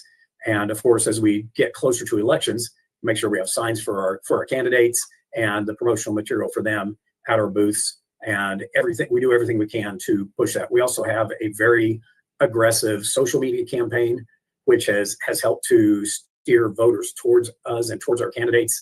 As time has gone by in our county, we've gained roughly, 2,000, 2,500 registered Republicans, while the Democrats have lost about 3,000. In what was previously a Democrat-controlled county, we now have over 10,500 registered Republicans, and the Democrats just dropped under 7,000. We've, in the 3.5 years we've been involved, no Democrat candidate has won a contested election. We've still had a few where Democrats run uncontested because we're still building up the framework to have people in every possible seat. But we're getting close there. We've won a number of elections in school boards and city commissions, as well as the other elected positions like county commissioner, sheriff, et cetera. And I'll show you some more stuff on that in a minute. In Kansas, in order to be a precinct committee member, you simply have to be a registered qualified voter in the state and be registered to the Republican Party. Other than that, you can simply put your name on the ballot. The precinct committee members are elected every even year. So 2022, 2024, 2026 is our next one. And in between those, if there's a vacancy, the county chairman can appoint someone to fill that role until the next election. And that's pretty commonly done too. If you want to get involved, find out who your county chairman is and simply ask them to appoint you. They may want to talk to you a little bit, make sure that you actually align with the Republican Party platform, because we have had occasionally somebody try to infiltrate and change parties simply to run for an office. And so we're a little bit careful about that we make sure we're not just bringing somebody in who's simply become a Republican out of convenience, rather than that is their core belief. With that, I'm rolling through here. In Kansas, the precinct system is based on population. So anywhere from 500 to 1,000 people will be in each precinct. It's not based on voters, it's based on population density. Some precincts, of course, cover a lot of area. Some are just a couple of city blocks, depending on how densely populated that area is. The precinct system in Kansas is very decentralized and is simply kept track of at the county clerk level. The county clerks can redraw precinct boundaries as population changes. In the more rural areas, that's not something that happens very often, but sometimes in the metro areas, you'll get that. And so we end up with some moving precincts once in a while in the busier metro areas where you see a lot of population shifts. But like in my county, I don't think we've had anything in my lifetime that's changed hardly at all. The precincts are pretty stable. In my county, we have 39,000 residents, which gives us 56 precincts and 112 positions, because each precinct can be occupied by both a man and a woman to represent that precinct. The numbers for each county are available at the county clerk. That's where you can find out both what your precinct is, as well as what your whether it's occupied. And the county clerk should also be able to give you the name of the county Republican chairman's name and phone number if you're not able to locate that otherwise. The county clerk generally is a pretty good resource for that. Just be professional, be polite, ask them for the information. They've always been very helpful to us. And we have a good working relationship with our Democrat county clerk. Always trying to bring somebody over to the other side, but we have a good relationship, which is an important part of this. In our county, in the 2022 Republican congressional primary, we had 52.5% Republican voter turnout, which is pretty darn good, I think, for a primary. We pushed that hard, and we're going to continue pushing that again in 26 for our next one as well, trying to get as many people out as we can. In Kansas, the turnout of your primary elections in those even years also determines your county's number of delegates that you are allotted for the congressional district to move up into the congressional district level of the Republican Party, and then ultimately up to the state Republican Party Central Committee. And so it's important that you get as much turnout as you can so that your county has a good chance of being represented at those higher levels of the party. Something that I wanted to show you is a graphic that I put together to compare what's happened in the time since we took over. I don't want to make it sound like we're taking sole credit for this, because shifting demographics have helped a little bit, as have some other stuff. But in our sheriff's race, we saw a roughly 26% electoral flip. In 2023, the Republican candidate lost. He was a good candidate, very well qualified, but didn't really have much of a support network because the Republican Party in our county at the time was simply not very active. So he ended up losing. He got 45.3% of the vote. And in the next election, 2024, the candidate that we helped him campaign, did a lot of door knocking, sent out text messages to voters reminding them when the elections were, when the early voting locations were up, which included voter guides for all of our candidates. And with that, our candidate won by 57% compared to the 4 years ago, where the Republican candidate lost by 45%. So in actual numbers, that represented a 26% change in voter, how the voters swung. They shifted that far from Democrat to Republican, indicating that they don't always just vote on party line, but in a lot of cases, you need to convince them. And we did that with a lot of aggressive activism, which is a key part of what a healthy county party can do to advocate for causes and for their candidates. That's really the thing I guess I would close with, is to encourage you, if you do get involved, don't just be another seat warmer, but actually get really involved. Help out. Be the person who goes to booths, advocates for candidates, does some door knocking if you're physically capable, and helps on those matters, sharing social media posts, doing whatever you can to try to really get the word out to voters to turn them out, because people need to be reminded to vote. They need to be reminded to vote for who to vote for. And those are key things that precinct committee members can do wherever they are.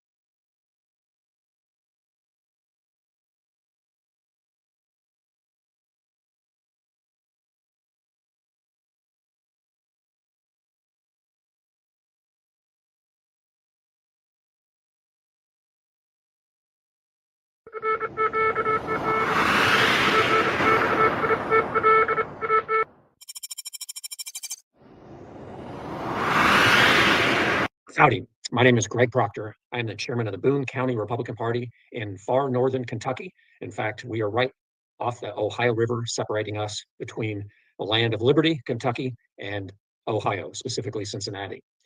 So as we look at our strategy, our precinct strategy as a county, and how we become and became the strongest county Republican Party in the Commonwealth of Kentucky. It started in 2021 during the required every 4-year reorganization for every county party in the Commonwealth, including every district, and that would be congressional district, and the state.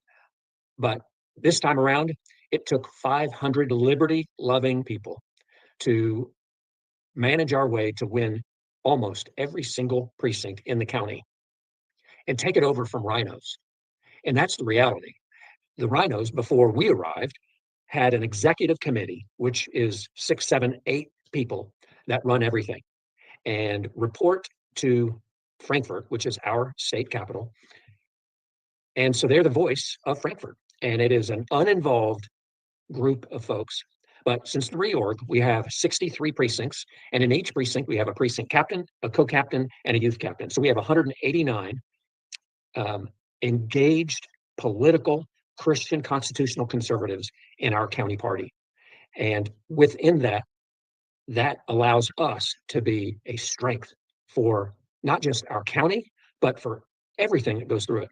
Consider school boards, county commissioners, and city councils. So in 2022, what happened? We had 2 state legislators, actually 3 state legislators, that actually won their election and beat 3 chairmen in Frankfort. It was the biggest upset in recorded history in the Commonwealth of Kentucky, with liberty-loving state legislators.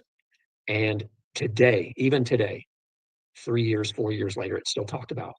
But since then, with a conservative, liberty-loving group, and again, a very active, engaged party. In fact, the largest active party in the entire Commonwealth, for more than, I think it's 120 counties. There are 111 active parties, active Republican Party committees, but only one has 100% participation. We have every committee person filled. And so our party is not just a leadership group, it is 189 that we're involved with, that we work with. And that happens with all of our local entities, our city councils, our school boards. We are very much engaged and involved with all of those entities. And the danger is most of those are nonpartisans, which are the biggest problem. And so that puts a lot of pressure and stress on our party to identify the nonpartisan as Republican and Democrat, because we have a 66% leaning on Republican in our county, but the nonpartisan elections are so important where we're engaged. But even within our party, we have a bunch of committees, and they are all focused on how to deliver the news and the activism that makes our party work. So anywhere from the election integrity committee to membership to fundraising, we are all focused on teaching and educating and engaging. So as an example of our local committee, we have a committee where they assign each person a city council, a school board, and then they report up to the overall committee, all 100 plus committeemen. And we then engage in activism. In fact, last evening, we had Rand Paul and Thomas Massie at an event here in Boone County, and they complimented and recognized the Boone County Republican Party for being an activist party driving Christian constitutional conservative actions, views, and engagement. So that's a little bit about us, and we always have more work to do. But the fact that we are standing on solid footing is helping us keep our rhinos out and keeping Christian constitutional conservatives in power, where they are listening to their constituents and creating and living the legislation that is needed for our group. So that's a little bit about Boone County and a little bit about the Commonwealth of Kentucky, which Kentucky is a red state today, but it wasn't 20 years ago. Many Democrats moved to Republican. So we always have to watch those because a lot of times those are what we call today rhinos.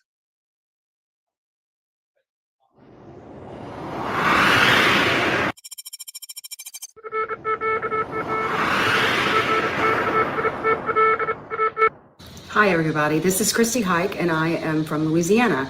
I am the president of the Louisiana Republican Assembly. I'm also a committee woman on the Republican State Central Committee, as well as the Republican Parish Executive Committee. So not only do I have my own organization that is the grassroots conservative wing of the Republican Party, Louisiana Republican Assembly, but I'm also elected as an official in the GOP locally, the GOP of Louisiana. So I have been able to see firsthand how I really am elected to be part of the establishment, but I'm working on my own time to be part of the anti-establishment. And by that, I mean the true conservatives, true Republican Party, the way it used to look, but no longer does.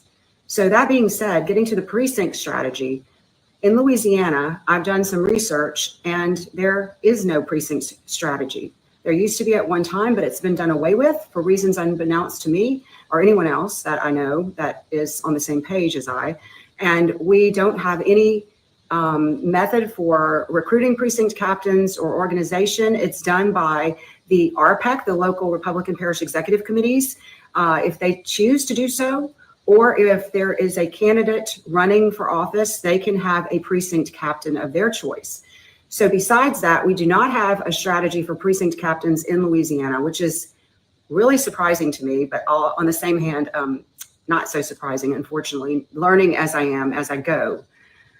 So that being said, what are we going to do? Well, in Louisiana, with Louisiana Republican Assemblies, there are 4 chapters across the state, and one of our points of work in our body of work is to recruit precinct captains. So that is what we will be working on. We're working on it now, and we will be working on it coming up in the future. The other thing, since I'm just reporting on no precinct captain strategy in Louisiana currently, I'm going to take the rest of my time, my few minutes remaining, to talk about how Louisiana is currently the only state in the United States in need of a new voting system, which is really interesting in that federal eyes are on Louisiana because our Secretary of State is dead set on the purchase of new voting machines. Contrary to Donald Trump's EO 13873, which states explicitly that anything that is critical infrastructure in any state cannot have foreign adversary made parts or components contained within, which, as we know, elections are critical infrastructure. And there is no voting machine vending company that currently has a machine that does not have all made in China parts. That's a fact. So that being said, our Secretary of State still wants the machines. We know what the president does not want and what he wants, yet our administration here is going forward with the very thing that he does not want. Just yesterday, we went and witnessed the dog and pony show of Dominion voting machines showing us their wares, and it was really not something that we wanted to see, but we showed up because it was the right thing to do. So unfortunately, I don't have a better report from Louisiana. I'm just asking for everyone who's watching this to please give Louisiana your prayers, because we definitely need them to defeat the tyranny in our state. Thank you so much. God bless you.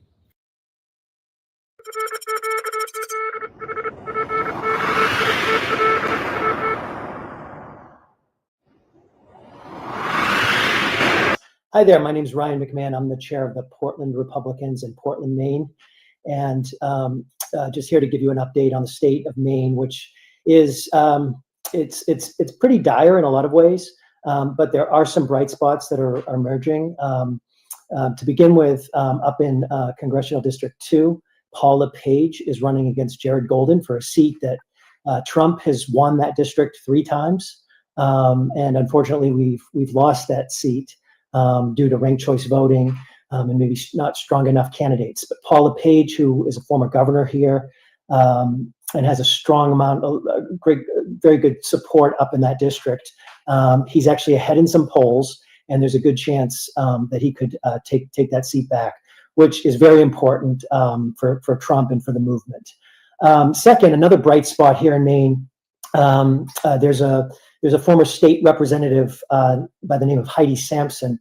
She has an initiative called the Maine Education Initiative, and they are going around the state, working statewide with school boards and working to educate the school board members and basically catch them up to speed for all the rights that they have.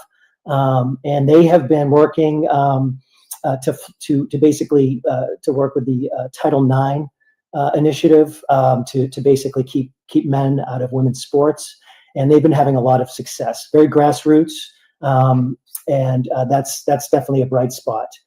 Finally, Charlie Kirk, unfortunately, with his passing, it seems he's left us a gift even up here in Maine, where I've never met so many young men coming out to get involved since I've been involved in politics. And that is definitely a sign of hope. And certainly even here in Cumberland County, that could flip some districts, or I'm sorry, some House seats and possibly some Senate seats.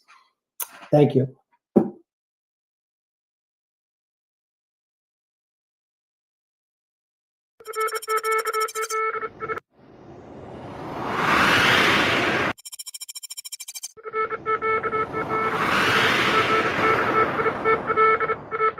So this is the Maryland update. For those of you who are not aware, a precinct committee person is called a central committee person in Maryland. It is an elected position. They are elected during the gubernatorial elections every 4 years. So that is for us 2026. I'm going to suggest that if you are interested in getting involved, and we strongly recommend you do, just go to the Maryland State Board of Elections. You must file a certificate of candidacy. That certificate of candidacy, the deadline for that is February 24th by 9 p.m. Strongly recommend you do so. You cannot run without doing that. Currently, right now, we are about 80% occupancy in our central committees. It just depends on the county. We have a central committee per every single jurisdiction, so that makes 24 jurisdictions.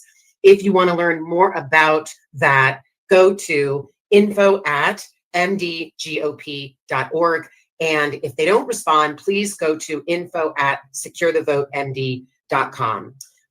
For voter turnout, we had about 17 to 21% of people that showed up for the primary. So please show up for the primary this year. Our primary is Tuesday, June 23rd. Maryland, let's see here. When we do appointments, they are rare in Maryland. Typically, when people are elected, they stay for the 4 years, but definitely reach out to your local jurisdiction and see if there are any current vacancies. That's a very strong recommendation on our part. So you got to file your candidacy, keep up to date on elections by going to the Maryland State Board of Elections, and please be an election judge at the bare minimum in the next election. Again, info@mdgop.org or info@securethevotemd.com is to find out any more information. Thanks so much, Marylanders.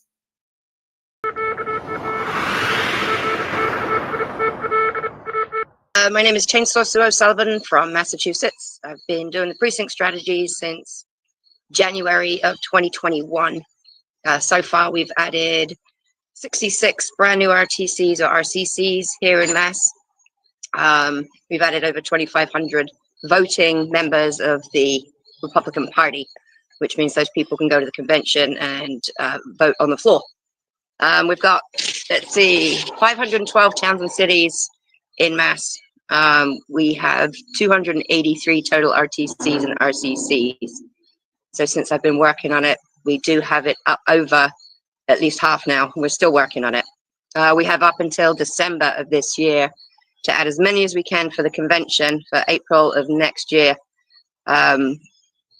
where the people running for the state office will be voted upon by the voting members of the RTCs and the RCCs. The biggest help that we need out here in Massachusetts right now is to get the word out that we need more people to build the RTCs. It was going great guns when Steve and Dan was on War Room. I would get between 10 and 20 emails every day, every time they appeared. Since then, it's dropped off. So it's been a good year and a half, 2 years since we've really had any activity. So we really need to bump up the numbers, especially before December. So if anybody wants to contact me, chainsawsuit@protonmail.com. Like I said, I'm here in Massachusetts. We're going to turn the state red. So we need all the help we can get. Let's do this one for Charlie.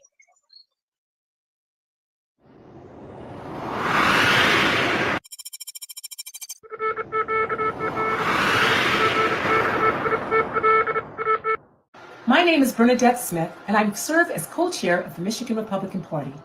I'm grateful for the chance to share with you how the precinct delegate strategy is moving forward here in Michigan. In Michigan, precinct delegates are elected every 2 years on the August primary ballot.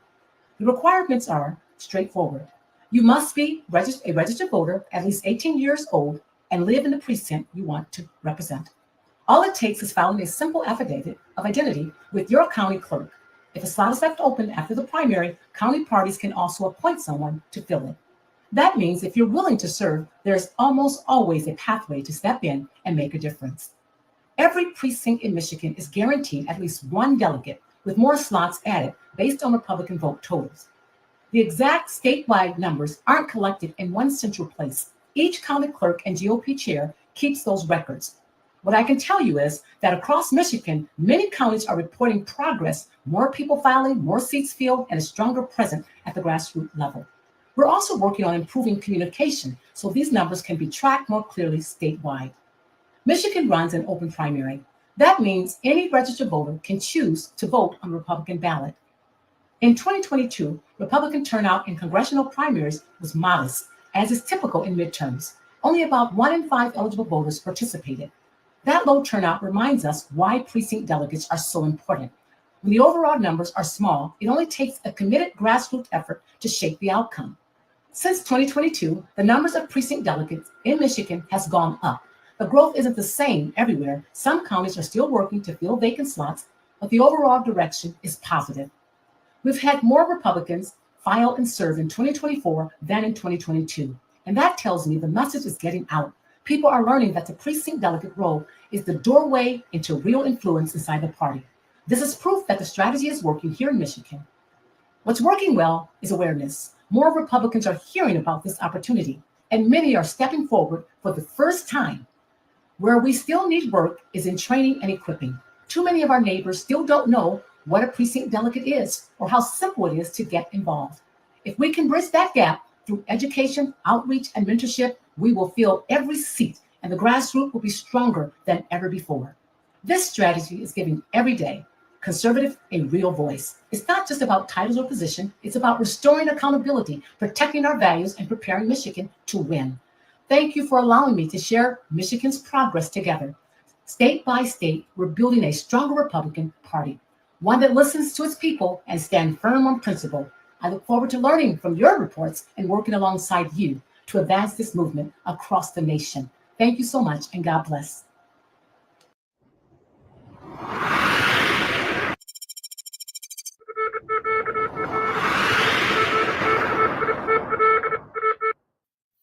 Hello, everyone. I'm Brett Bussman. I'm the Congressional District 7 Chair here in Minnesota.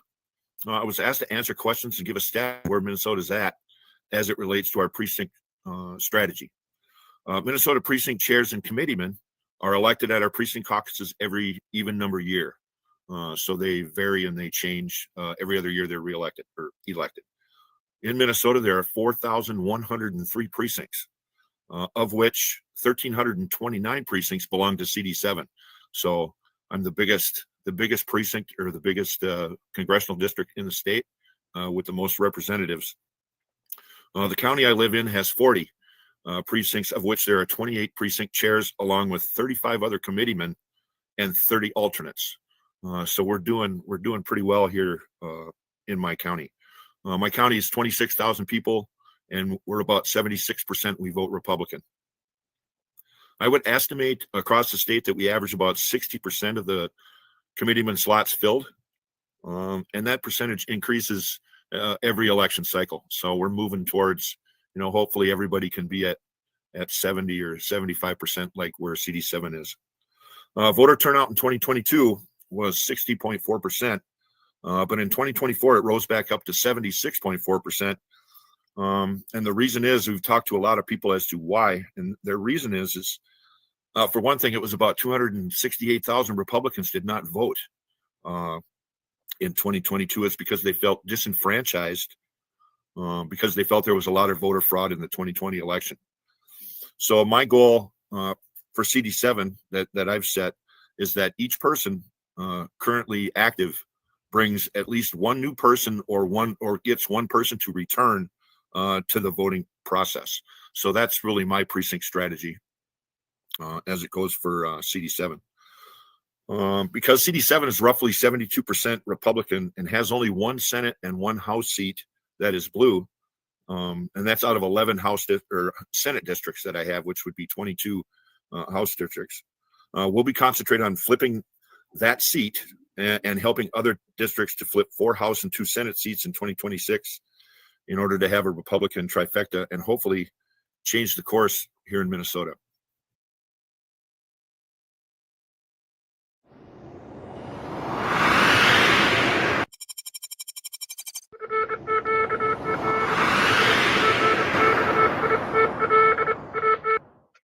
Hello, this is Elena Campo. I am representing the great state of Mississippi, and I am just wanting to give an update on what has been going on as far as the precinct strategy and voter roll cleanup goes for Mississippi. So I'm an election commissioner, so I do have a firsthand view of it. And in the law, the only ones that can do anything about voter rolls is the election commissioners. So I had to go in and do it. So anyway, the precinct strategy, we tried to do that this last year as far as Mississippi goes. We tried to do it countywide and statewide. I did not have much luck in Pearl River County, but we did have luck in Lafayette County, where they did actually get a majority of America First candidates members to be a part of the executive committee there. So they're working on things there, and that strategy did help some as far as getting people who were interested in trying to fix the system from within, like we need to do. So that happened. And also we started doing things in the voter rolls that would be interesting to people who are like us, who are like-minded. My biggest challenge has been getting my fellow election commissioners to believe that there are problems. In fact, that's the biggest problem in Mississippi, is getting people to believe there are issues with our voter rolls and other things in Mississippi, because we're a deep red state.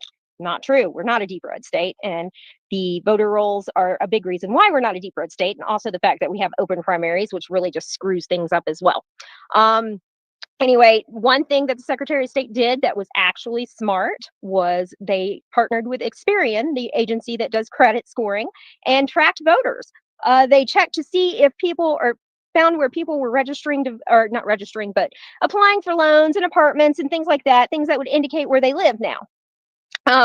The Experian in Pearl River County alone, they found 5,000 change of addresses, which is basically what I was telling them based on people who hadn't voted here in over 5 years. So it kind of validated what I was telling my fellow commissioners, and now they're starting to help me do it. And it is statewide. So call your commissioners and ask them if they've done something with this information. Some of them have, some of them haven't. So it's a matter of public pressure. That's what gets things done, is when people start calling and asking for appointments and asking questions about it, they start doing things. Imagine that. We also have a Secretary of State's race coming up that in 2027. So it seems like a long ways away, but as you know, time flies. So the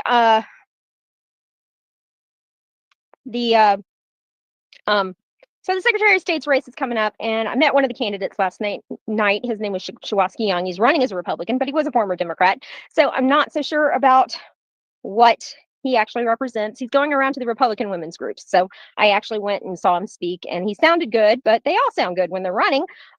Jeff Tate and Joel Clark are also running for Secretary of State. And you need to investigate all of them, because the way that we fix these voter rolls and fix our systems is to get good people in office. And Secretary of State is the one that deals with the elections specifically. So if you have not done that, then please do.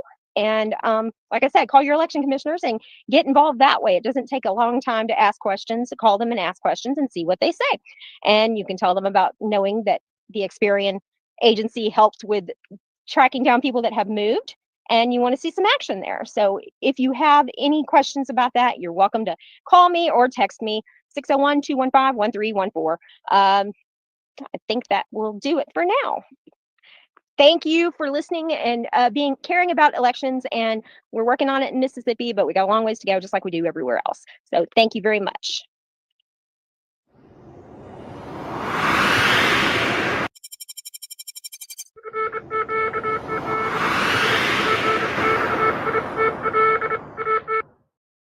Hello, I'm Don Carricker. I'm the chairman of Christian County Republican Central Committee. And a lot of people don't know what a central committee does, but just think of it as the lowest level of elected officials in your state. They are put on the ballot and they are elected by the public. For our Christian county, the county in Missouri, we're one of the fastest growing counties in Missouri. And we have a total of, looks like 70 total seats that are available to us for our committee men and women. We have 70 seats, which is 35 precincts, and you have a male and a female that come from each precinct. That's dictated by statute, Missouri statute. You have to have a male and a female. So 70 seats total. Right now we have 37 occupied that are members, and then we have 14 members that are actually what we call auxiliaries. Now we put auxiliaries in our bylaws, and think of those as helpers or apprentices.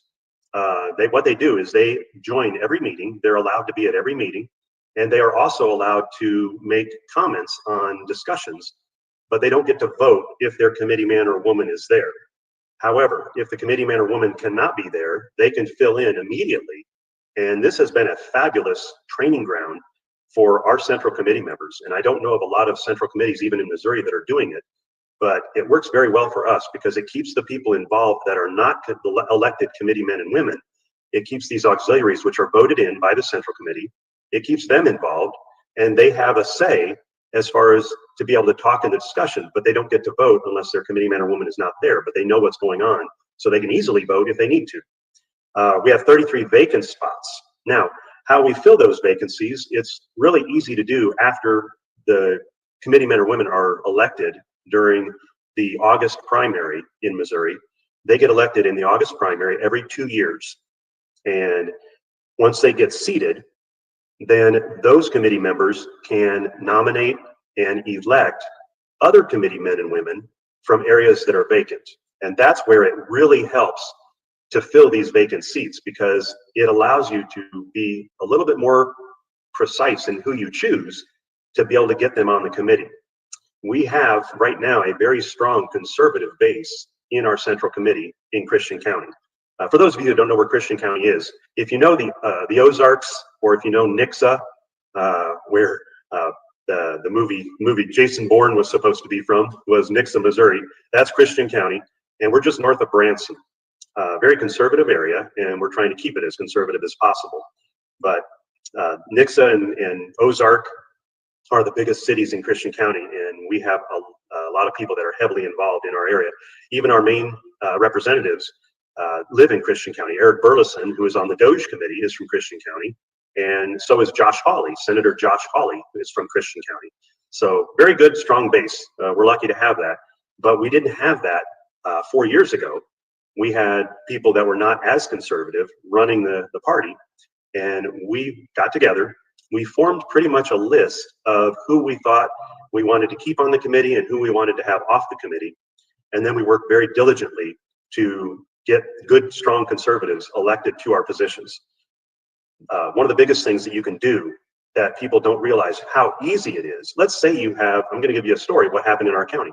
Let's say you have a county chairman who is somebody who is not doing a great job or who is not as conservative. Maybe they're a little bit liberal on the Republican side. You don't have to have a majority of the people on the Central Committee fire him and get somebody else elected. All you need to do is remove him from his seat in his precinct, and he or she will no longer be the committee chairman. That's what happened in our county. We had a gentleman that had been doing a decent job. He just wasn't a hardcore conservative, and he was running the committee a little heavy-handedly against the conservatives. And so what we did is we had people file to run against him in the primary. And because people that go to vote really don't pay much attention to who their committee man or woman is, we did a hard push for them to vote for a different committee man in that precinct. He lost his election and therefore immediately lost his chairmanship. That's the easiest way you can get somebody off your committee from being a chairman, is take away their committee man or woman position by having them lose the election, and then they're immediately off the chairman position. Very easy to do. I highly recommend people do that in their counties if they need help removing a chairman. Don't act like you have to get the whole Central Committee, a majority of the Central Committee to go against him. All you got to do is win his seat from him or her, and you'll take that position. That's one of the biggest things we did. A second thing we did in Christian County, which is popular, and we've been spreading this around to numerous states, is we are trying our best to vet Republican candidates. And what that means is it doesn't mean we're picking the best one. That is not at all. That's a misnomer of what people think we're doing. We are not picking the best candidate. We're not saying here is the candidate we are going to endorse in the primary. What we're saying is we are looking at all candidates that want to run as Republicans, and we vet them through a number of processes, including whether they paid up on their taxes, property taxes and personal property taxes, whether they have a felony record, whether they are endorsing or supporting Democrats in their area. And what we do is we also give them a survey of their beliefs. And if any of those things cause them to fail the vetting process, then we do not choose them for running as a Republican. We tell them, we will not allow you to run as a Republican. We will not accept your filing fee. Now, there's a trick in Missouri. The laws are not as specific as they need to be for the counties. For the state, it's fine. The state says explicitly, if the state party does not accept a filing fee for a state officer, somebody who's running for the legislature or the Senate, then they cannot be accepted by the Secretary of State and they will not be put on the ballot. In the counties, however, there's a flaw in the law, and it states that the county clerk can, quote, accept the filing fee to be given to the treasurer of the Central Committee. We're having some difficulty. We had a lawsuit last time. The timing was too short. We couldn't get it passed, so they threw it out on a technicality. We are going to be running it again this year and make sure that come 2026, we will have it decided that the county clerk can no longer tell us who we must associate with as a Republican. That's it for now. I hope that this helps, and let's keep moving forward and make America and Missouri and your state great again. Take care.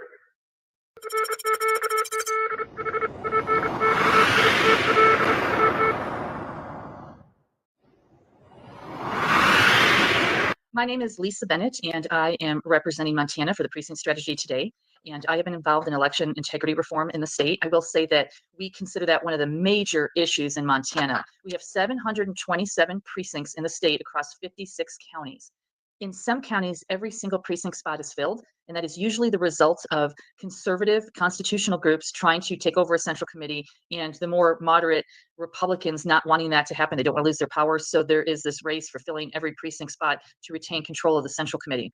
I will say that the Montana GOP is just as divided, divisive as many others in other states. We have similar issues to what's happening in Florida, Arkansas, Missouri, Texas, where individual members that are in a precinct or are involved in the Republican Party are being censured. In Montana, I think we have a unique situation where the Montana GOP actually censured 9 senators. So these are state senators, and did not allow them to attend convention, claimed they were no longer Republicans. Part of that problem is because Montana is an open primary state, and as such, there is no vetting. In a lot of our districts, although they're conservative districts, you have conservatives that aren't well educated. A lot of them don't even know what conservative means or how that's defined. They also don't know what the Republican Party stands for, and they're easily fooled by a smooth talking left of center Democrat or Republican that claims to be a conservative, and because they're charismatic or maybe had past military experience, the voters swoon over them and vote for them over a true constitutional conservative candidate. As a result, in some areas, Democrats run as Republicans because they can't win as a Democrat.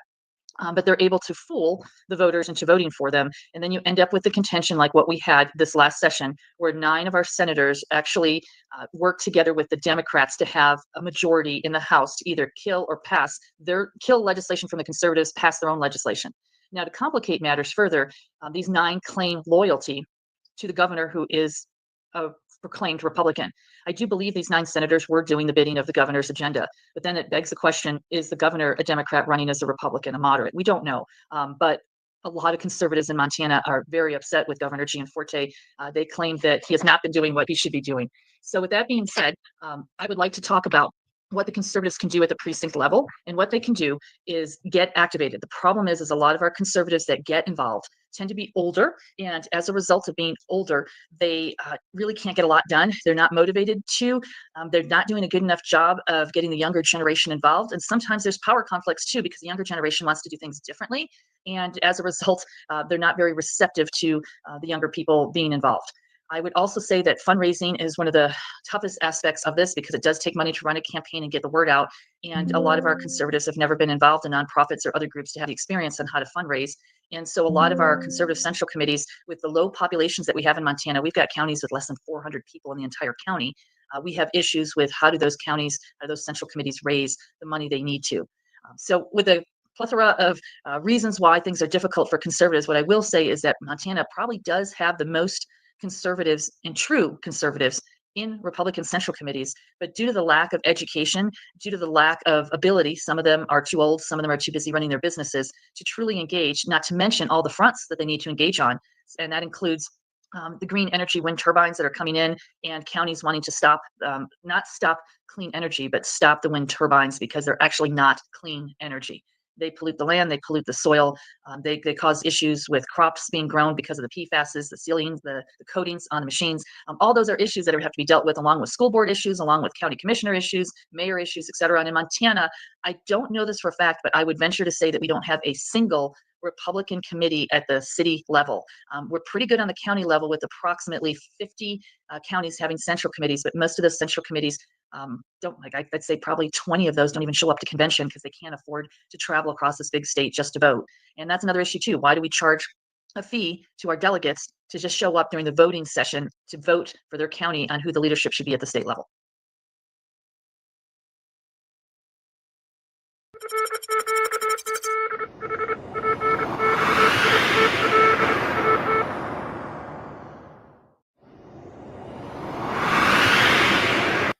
Hi, I'm Chris Vail.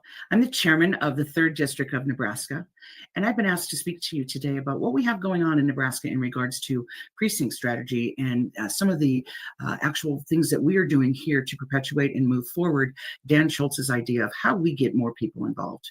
After the 2020 election, I think more people came out of the woodwork than ever and said, how do I become somebody that makes a difference? How do I get involved in politics? And we didn't necessarily see people wanting to run for things, but people wanting to be in the background and say, what do I need to do? How do I get involved? How do we get new candidates? And at that point in 2020, we had a lot of empty counties in the state of Nebraska.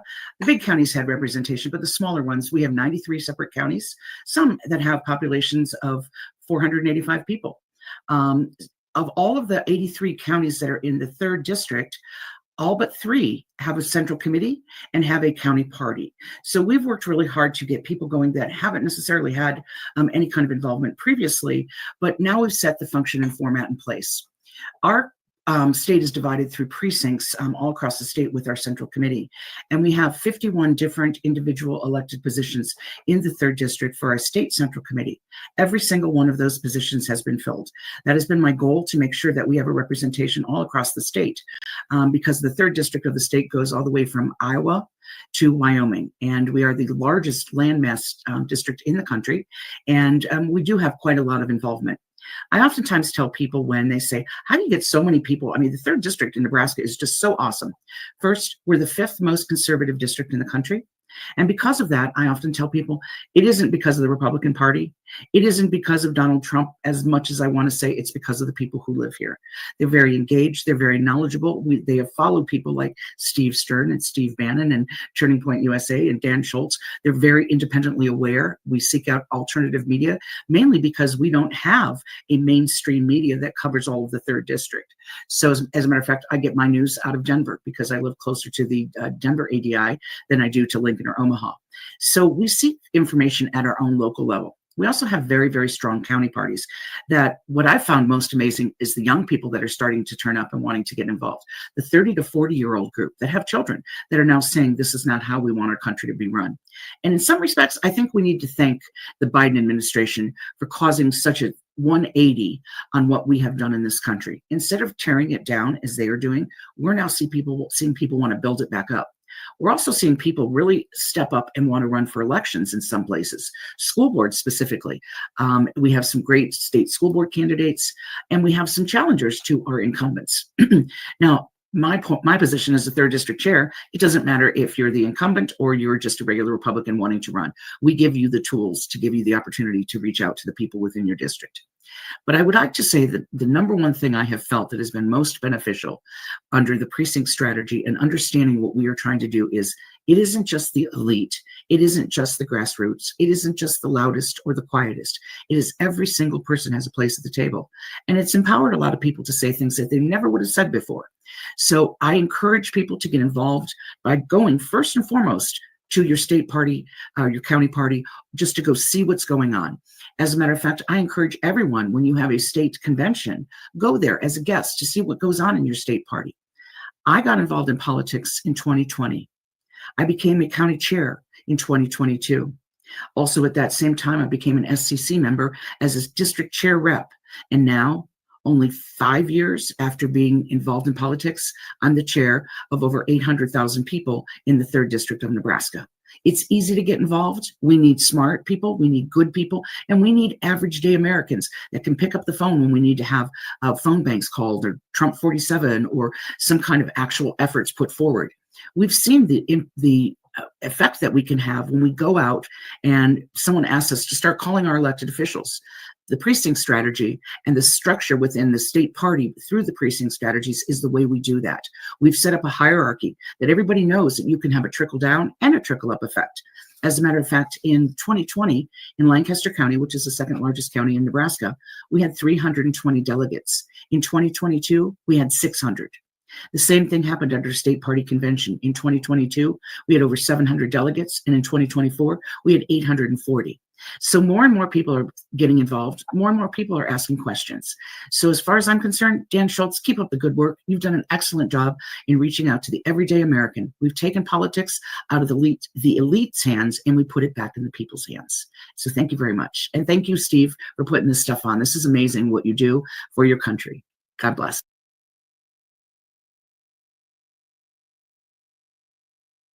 Stand by. Stand by.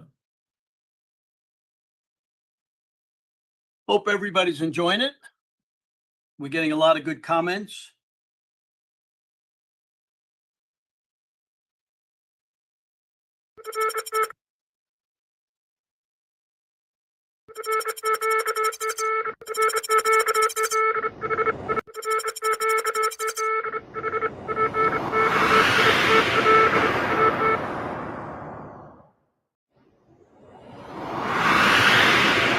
Hello there, my name is Paul Bodine. I've been asked by Steve Stern to record this message for the upcoming show he's presenting at the end of September with Dan Schultz on the subject of using the precinct strategy to reclaim our nation. Now you might be thinking, didn't we already do that in the last election since we now control most of the federal government? Well, that argument is too involved for me to get into here. but suffice it to say that there's still a lot to be done, and precinct strategy is a key part of that. We still have too many well-meaning citizens that are sitting on the sideline waiting for elections to come by every 2 to 4 years. So just so you know, my experience is almost entirely related to the elections and precinct strategy in Clark County, Nevada, which, since that represents about 75% of the voters in the state of Nevada, probably not a bad background to have to explain to you what's going on here in our state. Specifically, I was appointed to serve as the precinct director for Clark County, Nevada, a position which, due to recent election county leadership changes, I no longer hold, but I'll still be working with the county party regarding precinct strategy. Now, you may be wondering, what does it take to become a precinct captain? Well, in Nevada, or I should say in Clark County, because I'm not familiar with the other counties so much. In Clark County, but I believe this is statewide, it's not a requirement, only that you be a registered Republican and that you be a member of the Central Committee, which means becoming a voting member. Now, you may not be a voting member of the party when you decide you want to be a precinct captain, and that process does take a few months, but our way of approaching that is just as long as you're in the process of becoming a voting member and you're a registered Republican, then you can be a precinct captain. And the precinct captains are then, whoever applies, they are approved and appointed by the precinct director, which, as I mentioned, is an appointed position by the county chairman, the county Republican Party chairman. And we have probably over 1,200 precincts in Nevada, but because some of those precincts have a very small population, or in some cases no population, you're probably looking at about 1,000 slots. And I can't speak statewide, but in Clark County, which is the primary part of the population, we probably have at least 800 precinct captain seats available. Now, out of those 800, we have 100, as of the end of the last election, we had 100 filled. So you can see there's plenty of room. And this probably goes statewide. There's plenty of places for people who want to step up and serve as a precinct captain. Okay, so just to give you an idea of voter participation here, looking at some of the recent congressional races.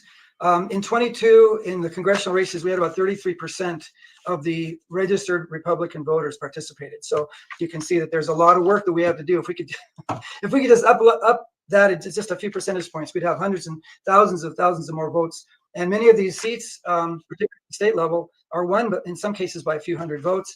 And at the congressional level, in some cases by a few thousand votes. So the effort to turn out that vote, as you can see just by those numbers, is pretty. It's pretty doable in most cases. So finally, I'd like to give you a kind of an overview of what I feel like is really helpful and what's worked in my experience.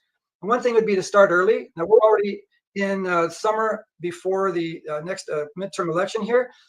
When I became a member of the precinct committee, we actually started in March of 2023. So by that standard, we're actually a little bit behind here.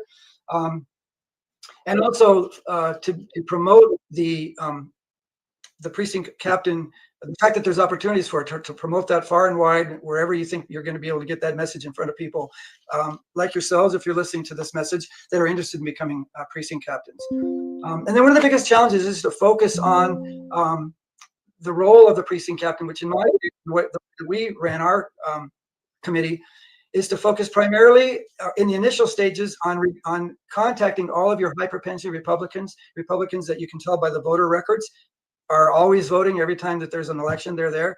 Contact them, and I would recommend that to be done in person, not over the phone or texting. You can do that as a backup, but in person, face to face is always better. And then out of those high propensity Republicans, you build your precinct team. It may only be 3, 4, 5, half a dozen people, but that's going to help. That's going to keep all the work from having to be just on alone as the precinct captain.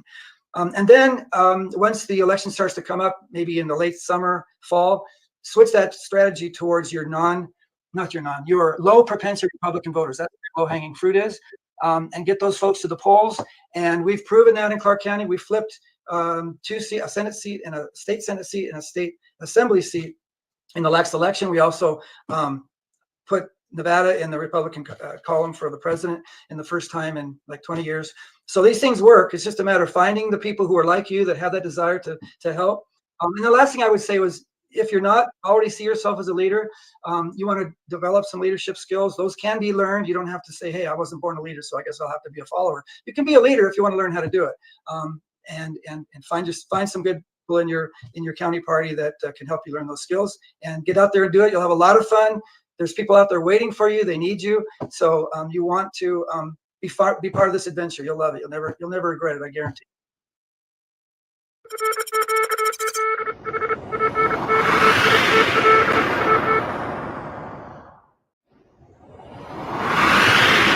Hi, my name is Pat Cameron. I'm the chair of the Goffstown GOP in Goffstown, New Hampshire.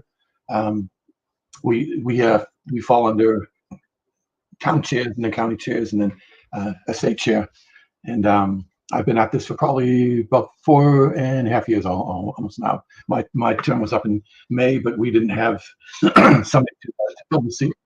So I'm on still in a temporary role. We're supposed to have elections again in September, so there'll probably be somebody at that point in time who'll take my place.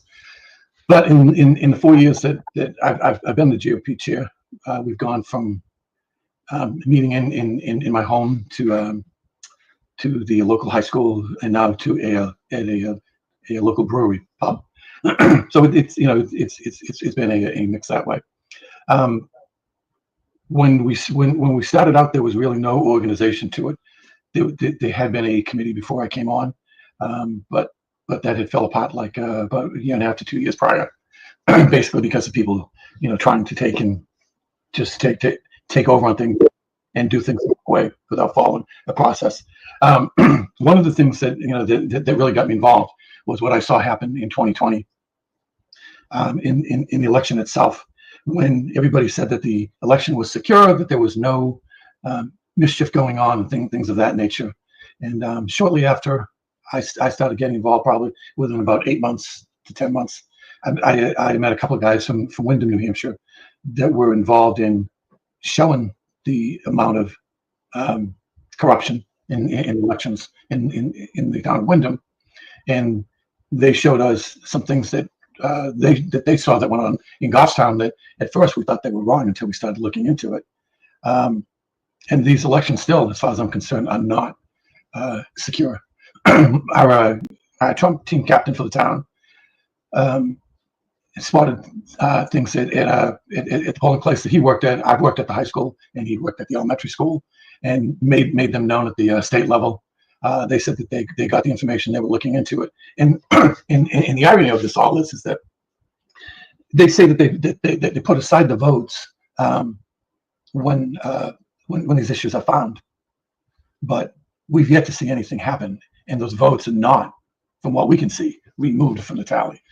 So we're hoping with the changes that President Trump is doing, some of the things that Mike Lindell has done, actually gets implemented, and in this 2026 election and 2028, that we can see some real serious changes done, so that people feel that their votes count, and that it has been done in a trustworthy fashion. As far as whether the machines are transmitting things outside of the polling place, we're told over and over and over that it's not. I've seen a wireless connection in there. I'm in IT. I've been doing it for 40 years, and I've asked about it repeatedly, and every time they say, "Oh, I'm not sure what that is." So we'll see.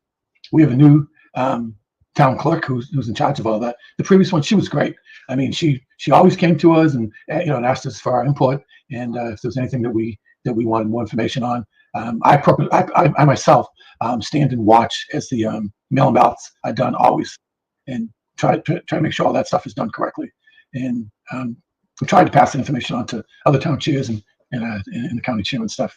So our county is Hillsborough County, and the people that I know personally involved are very sincere and conscious people of what goes on with it. I think some of the elected officials poo-poo it, and they think we're just nitpicking, and like you're not doing things like as far as the way that they think it should be done. But I personally really don't care what they think. I want to see it done right, and want to make sure that there is no fraudulent activity.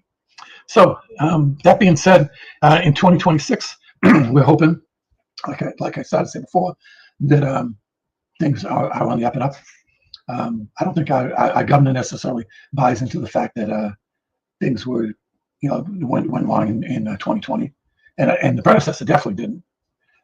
But everybody is really trying to push the representation that we have in the State House and in the Senate to make sure these things get taken care of. And with that being said, I think that pretty much covers what my thoughts are on it.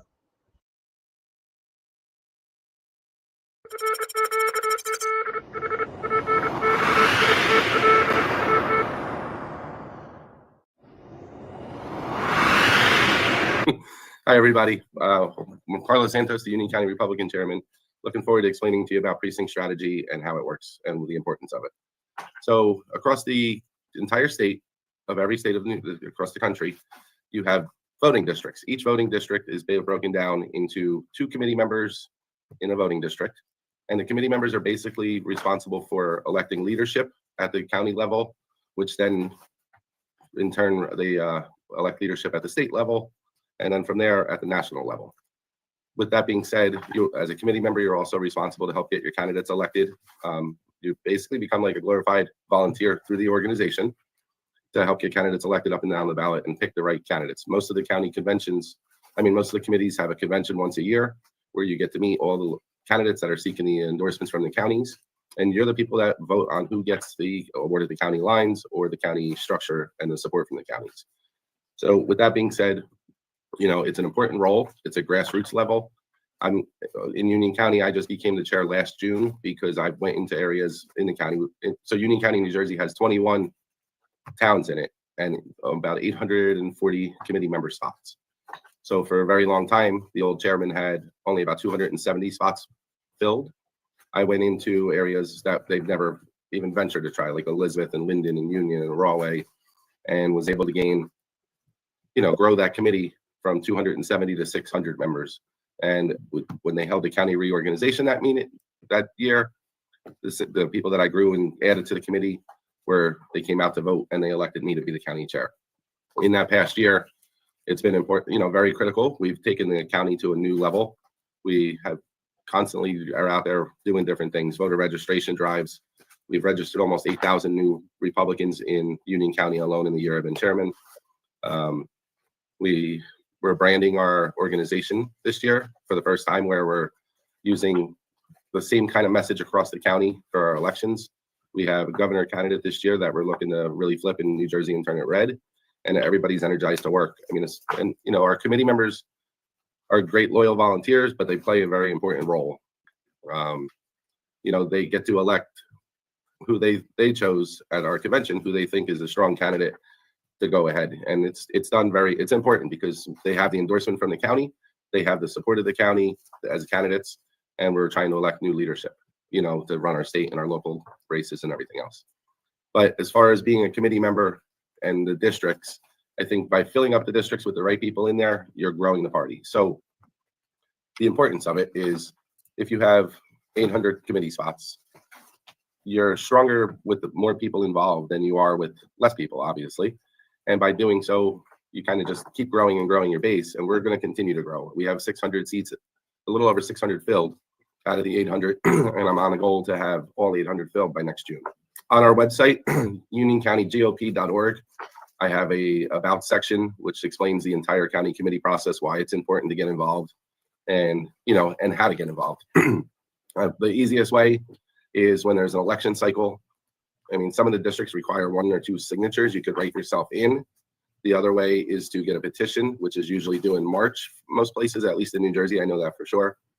And then you just got to go talk to a couple of your neighbors, get their signatures on it, and submit the petition in order to the county, to the municipal clerk. And the other way is to reach out to your local chairman for the county or for your township and see if you can get them to appoint you in the off-cycle year. I know in New Jersey, our cycle is different. Some counties do it every 2 years, some do it 4 years, where they have the elections for a county committee. But most of the counties across the country, I know for a fact, have the election cycles listed on their county clerk's website. So, I think it's an important role. I think people need to get more involved in it. And that's why I got involved. I was sick of being the one just complaining about things. And I said, well, it's time to get involved and do something productive and make the changes that I wanted to see and people want to see. But if you guys have any other questions about it, feel free. Send me a message on the website, or you could send me an email at chairman@unioncountygop.org. Looking forward to seeing you guys get out there and get involved. So thank you.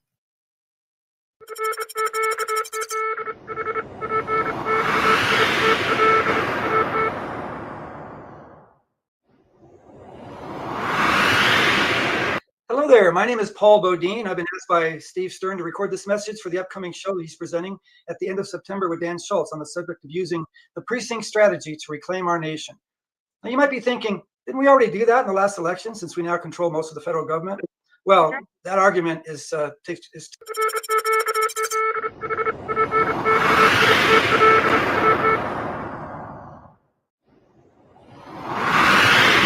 Hi, my name is Pat Cameron. I'm the chair of the Goffstown GOP in Goffstown, New Hampshire. Stand by. Technical difficulty here. One moment.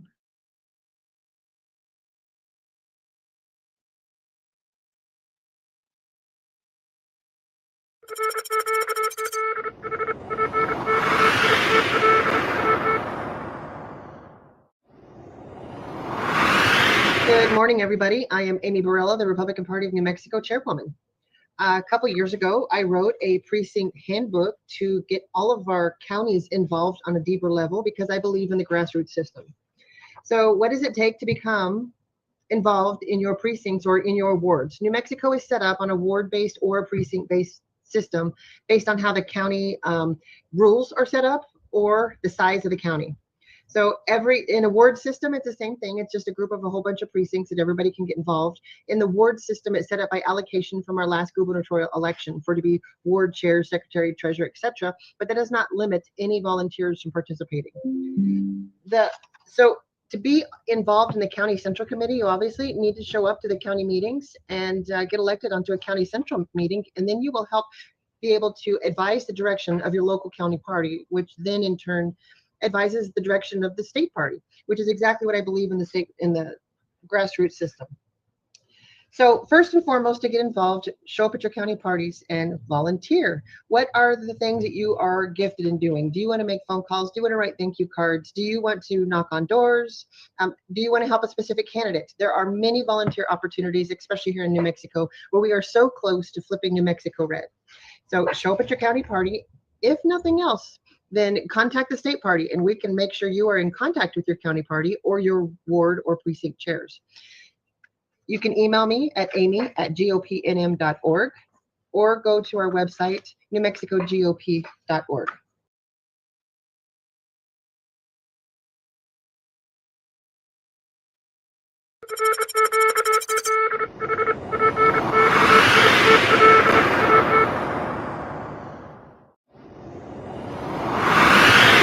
Yes, hello everybody, and thank you, Steve, for inviting us here to participate in this precinct strategy meeting. My name is Steve Gillen. I'm the co-founder of Project Civica, and I'm also director of political affairs for the whole New York State. Project Civica is involved. One of our big programs that we initiated this spring was to get precinct strategy. All right. New York, we don't have precincts. All right. What they're called is we have AD assembly districts. And within our assembly districts, we have EDs, election districts. Now, that's where committeemen would run within that ED. Now, the requirements to run and get on the ballot, if you so choose, is you need 5% signatures of registered Republicans that voted within your ED. New York and many areas in New York and the city especially, we have some districts there's not a lot of Republicans that are actually registered. So the number is not dramatic to get. However, so what we've done is, we looked at how we could have an impact in the 5 boroughs. Because if anybody knows New York, where we're at, basically New York is not a blue state. All right. What happens is that we have such population in the city in the 5 boroughs that they have all the power. So we have to break our way into that. Unfortunately, the Republican Party in the 5 boroughs is pretty much non-existent except for their own well-being to put candidates in that they want and people that they would support, not just for candidates, but also for committeemen. So in the city, though, we have a total of 8,817 seats that, our committeemen, we could fill those seats in the 5 boroughs. Unfortunately, we have 5,273 seats that are vacant. So what Project Civica did this year is we went out to try to help and fill those vacant seats. And we had some success, but we also had major pushback from the party. even though the party in the 5 boroughs is really non-existent. All right, just a number in the 2024 elections for state legislature, we had 53 seats that we did not even put a candidate up, and that's just in the 5 boroughs. All right, so we have major problems with the party. So Project Civica is here, and we came out and reached out to anybody we could, clubs, Republican clubs, people that we think would have an interest in participating in the political process. And we reached out to them. But what we got instead of assistance from the party, we got major pushback. One area we had pretty good success in was an area down called Far Rockaway. It's down in Queens County, where that club down there, the Rockaway Republican Club, actually got 42 people that said they wanted to run. However, what happened was the Republican Party and the city council member, who has a lot of power within the Republican Party in Queens, decided they didn't want us to run. All right. So when we chose, our strategy was to pick seats that were vacant. All these vacant seats, we said, let's charge and go for them. But the party would have nothing to do with that. They didn't even want us to fill these vacant seats because they wouldn't have total control. And as I'm sure everybody that's on this call that's dealing with this issue here, our biggest challenge is the party. And how do you get around it? We know precinct strategy is the way to go. However, when we sit here and we fight again, they fight against us. They actually took out 3 full-page ads to endorse their candidates in this area when these seats were vacant at the time. So they didn't want us to have any say in what's going on within the party. So we have these issues, and to run, you only need 5% of signatures in those election districts. So that's something that is doable. I mean, our candidates were able to go out and get these seats. However, like I'm sure many other people here, and I know I've spoken to a few of you that are involved in precinct strategy, our problem is the party. And we just we had 9 counties in this past cycle that we're putting in committeemen. We have 48 in the coming 2026. So Project Civica will be working from now. We're starting now to get moving to find candidates in these other areas of the state and hopefully have an impact. So again, thank you so much for allowing me to speak. And, we hope to have success with other people. Thank you very much. Bye.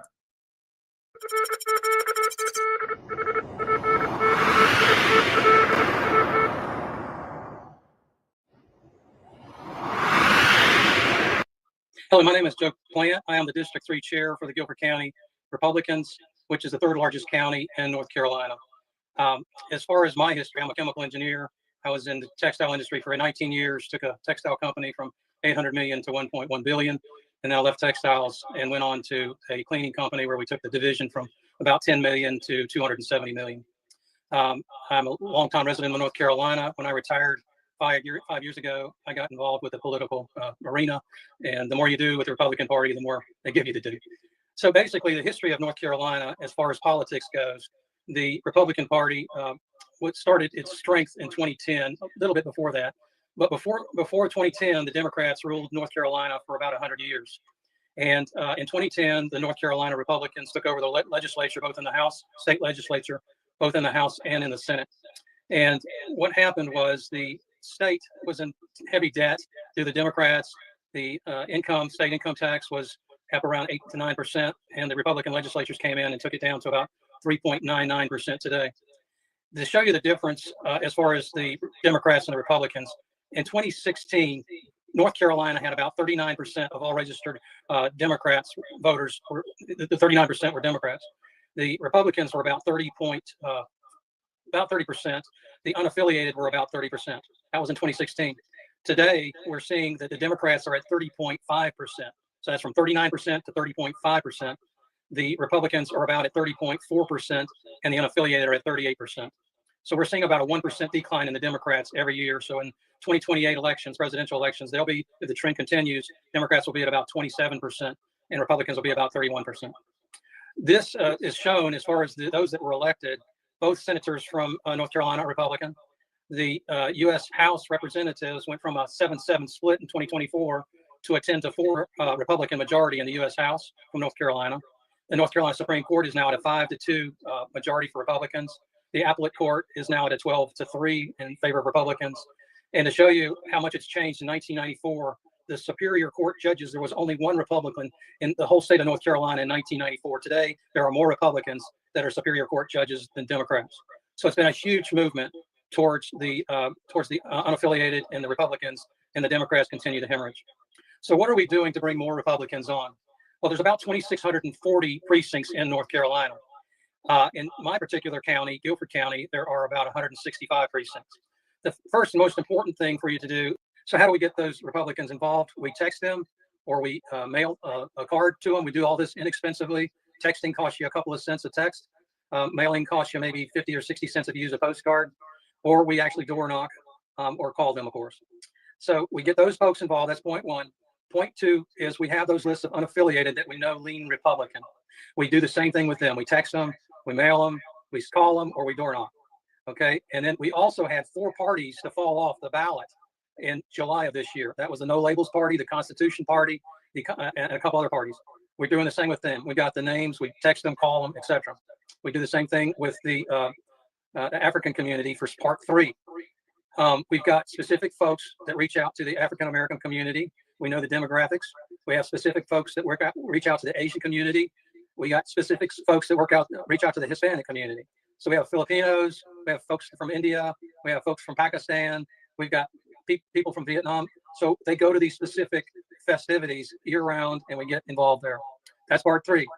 Part 4 is the youth. We have in North Carolina what's called TARS. That's the Teenage Republicans. And what we do is we schedule teenage workshops for 14 to 18-year-olds, and it's geared toward making that teenager a better citizen. We talk to them about how to do a resume, how to interview, how to dress for an interview, the importance of exercise, of diet.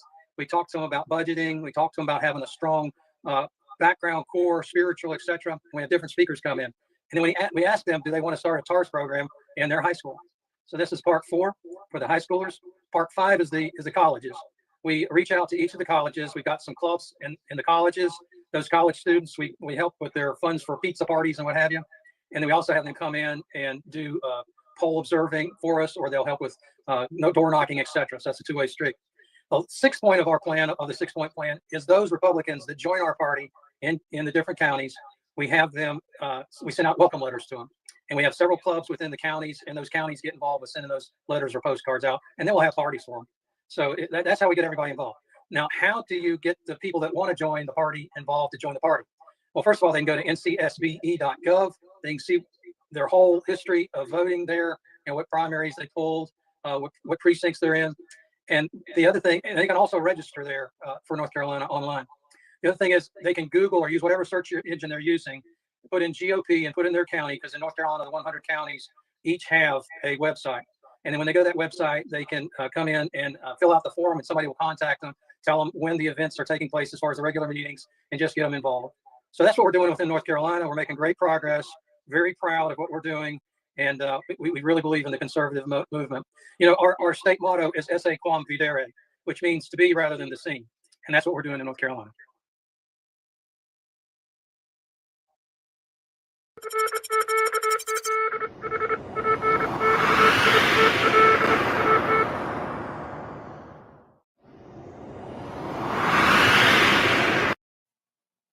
Yeah, my name is Lori Hins, and I am from North Dakota, and I am here to tell you a little bit about how we do things in North Dakota. It's a little different than a lot of different states. Our requirements to be a precinct committee man in North Dakota vary. They're different from most states in the country, actually. Here we organize by legislative district rather than by county like they do in a lot of other states. So we have 47 legislative districts in North Dakota, whereas we have 53 individual counties. Now, how does that work? Well, PCs are elected then in our state by the private precinct caucuses by each individual party for those 47 legislative districts. And they're in the 2 separate parties, Republican and Democrat, in our state. So they organize every other year in odd numbered years, and the North Dakota legislative districts are broken down by population. So on that note, North Dakota's population is tiny compared to many other states. We have less than 1 million people in our entire state of North Dakota. That's not in a city, that's the whole state. And in the last census, it was 788,940 people, and just shy of 790,000 essentially. And as of that 2020 census, That means that the 47 individual districts averaged about 16,600 people for each one of the legislative districts. Now, some of our rural districts in North Dakota are interesting too, because those rural districts are very sparsely populated. So we don't have a ton of people in the rural districts, but then we have concentrations in our cities. So we have 4 major cities. We have Fargo, which is the most populated city. We have Bismarck, which is the state capital, which is in the top 4. And then we have Grand Forks, which is north of Fargo. And then we also have Minot, which is north of Bismarck. So those are our main big cities in the state. So the interesting thing about this is that when those rural districts are so sparsely populated, we have concentrations of people in the individual cities, but then they're really spread out in the other ones. So how do I describe that? Well, the urban districts have multiple districts in one county, and many of the rural districts are so sparsely populated that they actually have various counties, multiple counties in one legislative district. I know that's really confusing, but in our state of North Dakota, the Secretary of State is the one who does the statewide elections and oversees those. And then those 53 county auditors for the individual counties work hand in hand with the 47 legislative districts to make sure that they are covered with all the people needed at the election polling locations too. So when individual districts organize, which is in the first 3 months of odd numbered years per state statute, what happens is a specific formula determines like how you voted in the last election, things like that. And that determines how many precinct committee people each district is entitled to. So it varies greatly, of course, by district and also. So we in the Republican Party of North Dakota are very, very diligent in filling all our precinct committee positions that we have. We have major advantages as Republicans in North Dakota. It's really strengthening for our grassroots, our continuous efforts to maintain our supermajorities. So we have supermajorities in all leadership in North Dakota. It's really unusual and very, very cool. We do have situations where we have people who run for office who say they're a Republican, but don't necessarily vote. So you've all heard of that before. But we also, for the most part, have really, really good Republican leadership in the state of North Dakota. So precinct committee numbers have risen the past 2 cycles. We continue to have really, really good numbers in our state. For instance, in North Dakota, Republicans actually hold great supermajorities and advantages in the state legislature. We have 47 districts, of course, and so each of those 47 districts is represented by 1 senator and 2 representatives. So 47 senators, 94 representatives.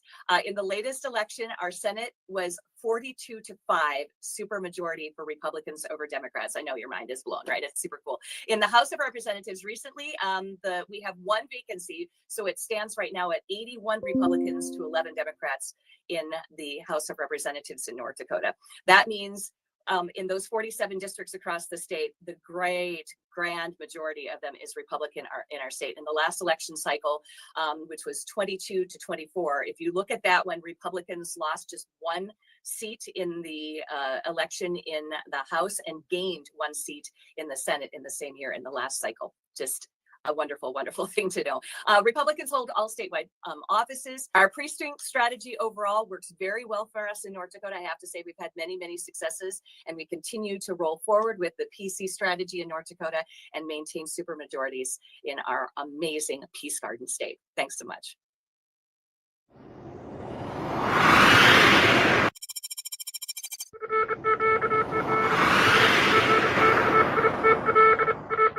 I'm Jonathan Broadbent from the great state of Ohio. If you recognize my voice or name, it may be from Precinct Strategy.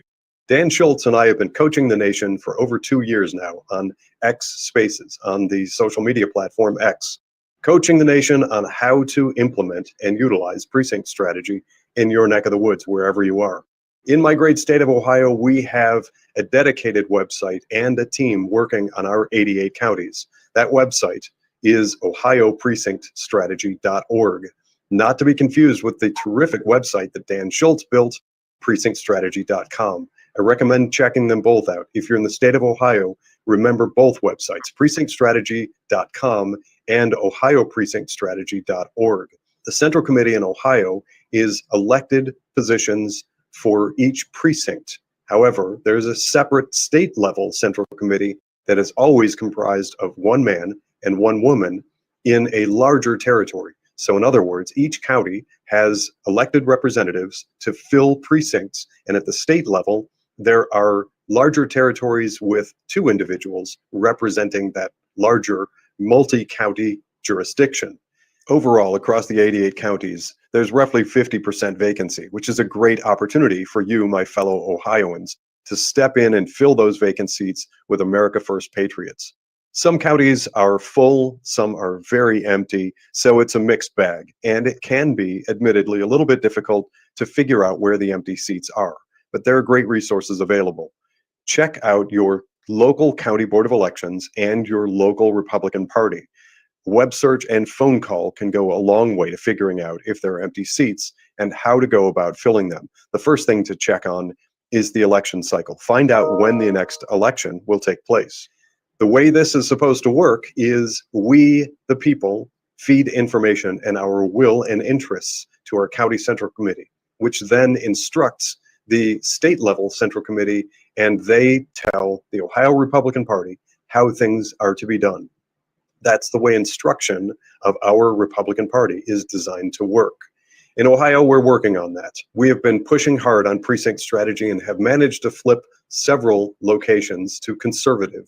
The election cycle varies by county. Some are 2-year and some are 4-year, meaning that in some counties, like mine, I was elected for a 4-year cycle. Other counties are 2-year. The state level, state central committee men and women serve 2-year terms. I have some very exciting news to share from my county in Ohio, and that is that we passed a resolution a few weeks ago encouraging the investigation and prosecution of those allegedly involved in the Russian collusion hoax. From there, over 100 other counties are now considering passing that same resolution. Another county south of me in Ohio passed about a week after we did in my county. It's spreading like wildfire. Resolutions are a big piece of the power that we have in Central Committee to influence things within the Republican Party. And we host X Spaces Tuesday afternoons, 2 p.m. Eastern Time, and Friday evenings at 9 p.m. I hope you'll come and join us. It's a great community of people who care, are enthusiastic about using precinct strategy to reclaim our constitutional republic and give representative government back to we the people. We can also just navigate to our Outlook, open up our notes app, and create.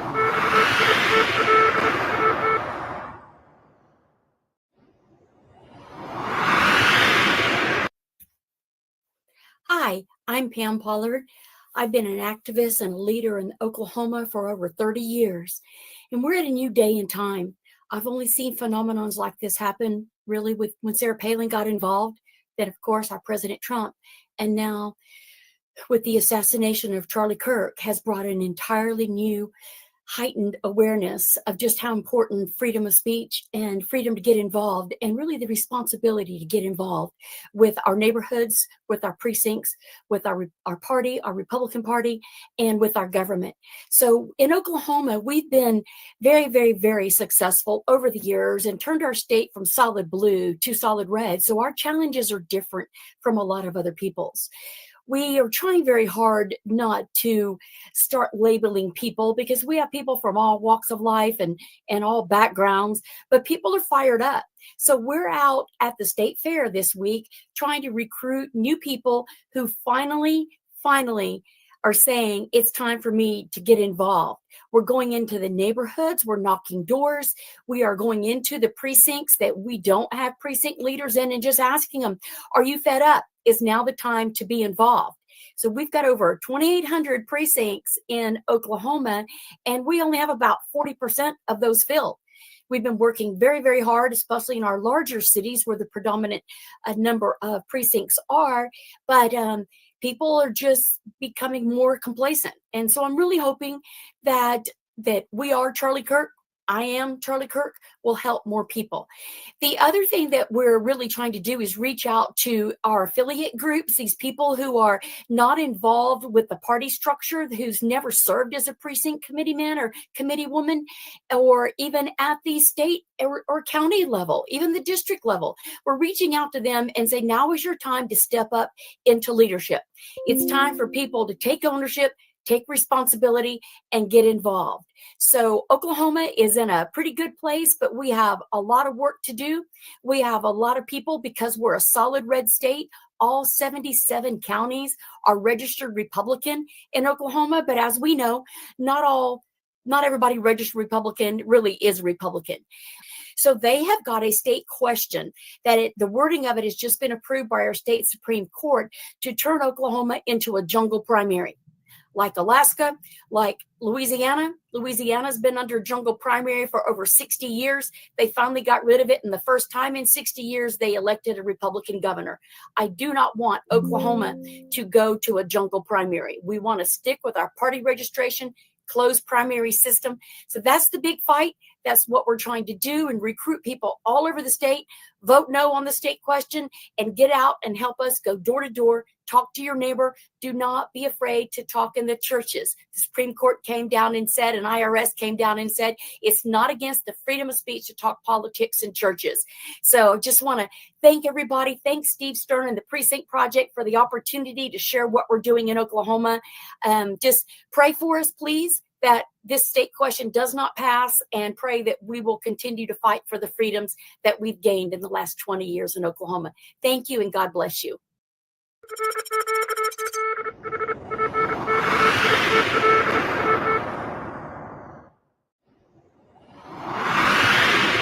Hi, my name is Nicole, and I'm here to share a little bit about Oregon. And I want to start by thanking Dan Schultz. He was the reason I first got involved. I saw him on Steve Bannon's show, and that's what pushed me to step up and become a PCP in Deschutes County. From there, I've gone on to serve as vice chair in Deschutes County, and now I'm honored to be the elections chair for the Oregon Republican Party. I also know I'm not the only one. The precinct strategy encouraged many of us here in Oregon to take that first step back in 2021, and we're grateful to him for spreading the word and showing us the way. I would also like to note that since the assassination of Charlie Kirk, in Deschutes County, we've had a significant increase in people reaching out and wanting to engage in the party. His death has sparked a wave of concerned citizens that no longer want to sit on the sidelines. To become a PCP in Oregon, you simply file an SEL 105 form with your county's election office. PCPs are elected every 2 years in the May primary, and the only requirements are that you live in the county and have been a registered Republican for at least 180 days.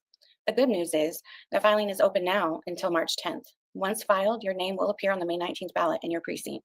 It's one of the easiest ways to get directly involved in shaping the future of the Republican Party in Oregon. Unfortunately, we still have a long way to go to fill all those open PCP seats. Statewide, we have about roughly 12,000 PCP slots, and only about 3,000 are filled. Here in Deschutes County, there are 631 total PCP slots.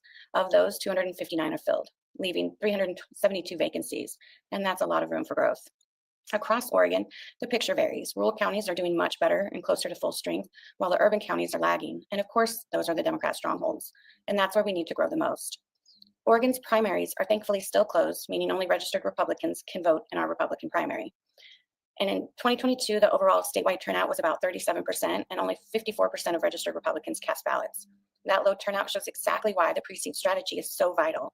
PCPs are the ones who can bring Republicans into the process, register new voters, and drive participation in the primaries.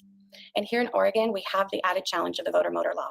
People that were signed up through Motor Voter can be easily registered as unaffiliated voters. And today, the majority of Oregon voters are not Democrats or Republicans. They're unaffiliated. The problem is unaffiliated voters cannot participate in our Republican primary. They only get to vote in nonpartisan races. And that's why our primary season is so important. It's the time we focus on moving unaffiliated voters into the Republican Party so they can have a voice in choosing our candidates. Statewide PCP numbers have increased since 2022, but the trend isn't uniform. Some counties have increased, others decreased. We have a bit of a competition going on in Oregon on who can get to 100% full, and so far, 3 of our counties have achieved that. But the bottom line is clear. When county leadership makes PCP recruitment a priority, the strategy works. When they don't, the seats stay empty. Some of the successes that we've seen here in Oregon is the pipeline is real. People who start as PCPs are moving into the county and state leadership. And a great example is our current Oregon Republican Party chair, Connie Welchel. She first became a PCP through the precinct strategy in 2021, and just a few years later, she's now leading our entire state party. With all the new PCPs, there has been a renewed effort to turn Oregon around. And out of the 3 West Coast states, Oregon came the closest in the last governor's race, closer than Washington or California to electing a Republican governor. And that tells me we are on the edge of flipping this seat. Some of the challenges we're facing is going back to recruitment in urban areas. It's still very difficult, but those are the places we cannot afford to ignore or give up on. And becoming a PCP is just the first step. The real impact comes when PCPs get engaged, canvassing, organizing, helping neighboring counties and battleground districts. We need active PCPs who are willing to fight, where the races will decide whether Oregon Republicans move from a super minority to a majority in the legislature. Dan's vision through the precinct committee man strategy is what first brought me into this fight. And today, as elections chair, I can say the strategy is working here in Oregon. It's uneven, but where we push, we grow. Our mission in the Oregon Republican Party is to make PCP recruitment a core part of every county's work, because every empty seat is a missed opportunity and every filled seat is a Republican leader stepping forward. That's how we strengthen our primaries, expand our base, and take Oregon back precinct by precinct. If you're watching and you want to get involved, go to Oregon.gop. Under the Get Involved section, you'll find your county party's contact information. And thank you for letting me share Oregon's progress, and thank you for giving me and so many others the spark to get started.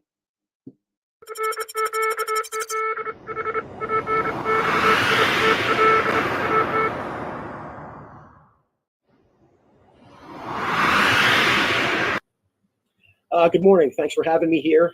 So what we're doing here in Bucks County is we've been running the precinct strategy since 2002. There are 608 possible committee seats in Bucks County. 304 precincts. You have to have a man and a woman if you're going to fill both of those seats. You can't have 2 men or 2 women. It's a stupid rule. It's another rule that we need to change, along with a lot of the other rules that allow the county chair to appoint members before their own elections and after the primaries, and to allow illegal proxy voting is what we're facing here. We've had to file lawsuits in Pennsylvania over it. So what we're doing is we're organizing people in Bucks County to run for committee seats. And we've created methods of tracking this and sharing them with other people in our group, so that we are tracking which seats are empty and which are not, which ones have rhinos in them and which ones don't. We've got an email operation that allows us to track people and put them in groups. And so when we need to communicate to them on certain issues, we can selectively. It's very bad here in Bucks County because the rhinos are just they've got such a grip on the power in the committee, and they've stacked the deck with this executive committee, and they use that power in an abusive way every 2 years at the county reorganization meetings to make sure that they get reelected. And so as far as the precinct strategy goes, if around Pennsylvania, if you want to get involved, if you send me an email, I know most of the groups and the people around the state that are active and actually doing something.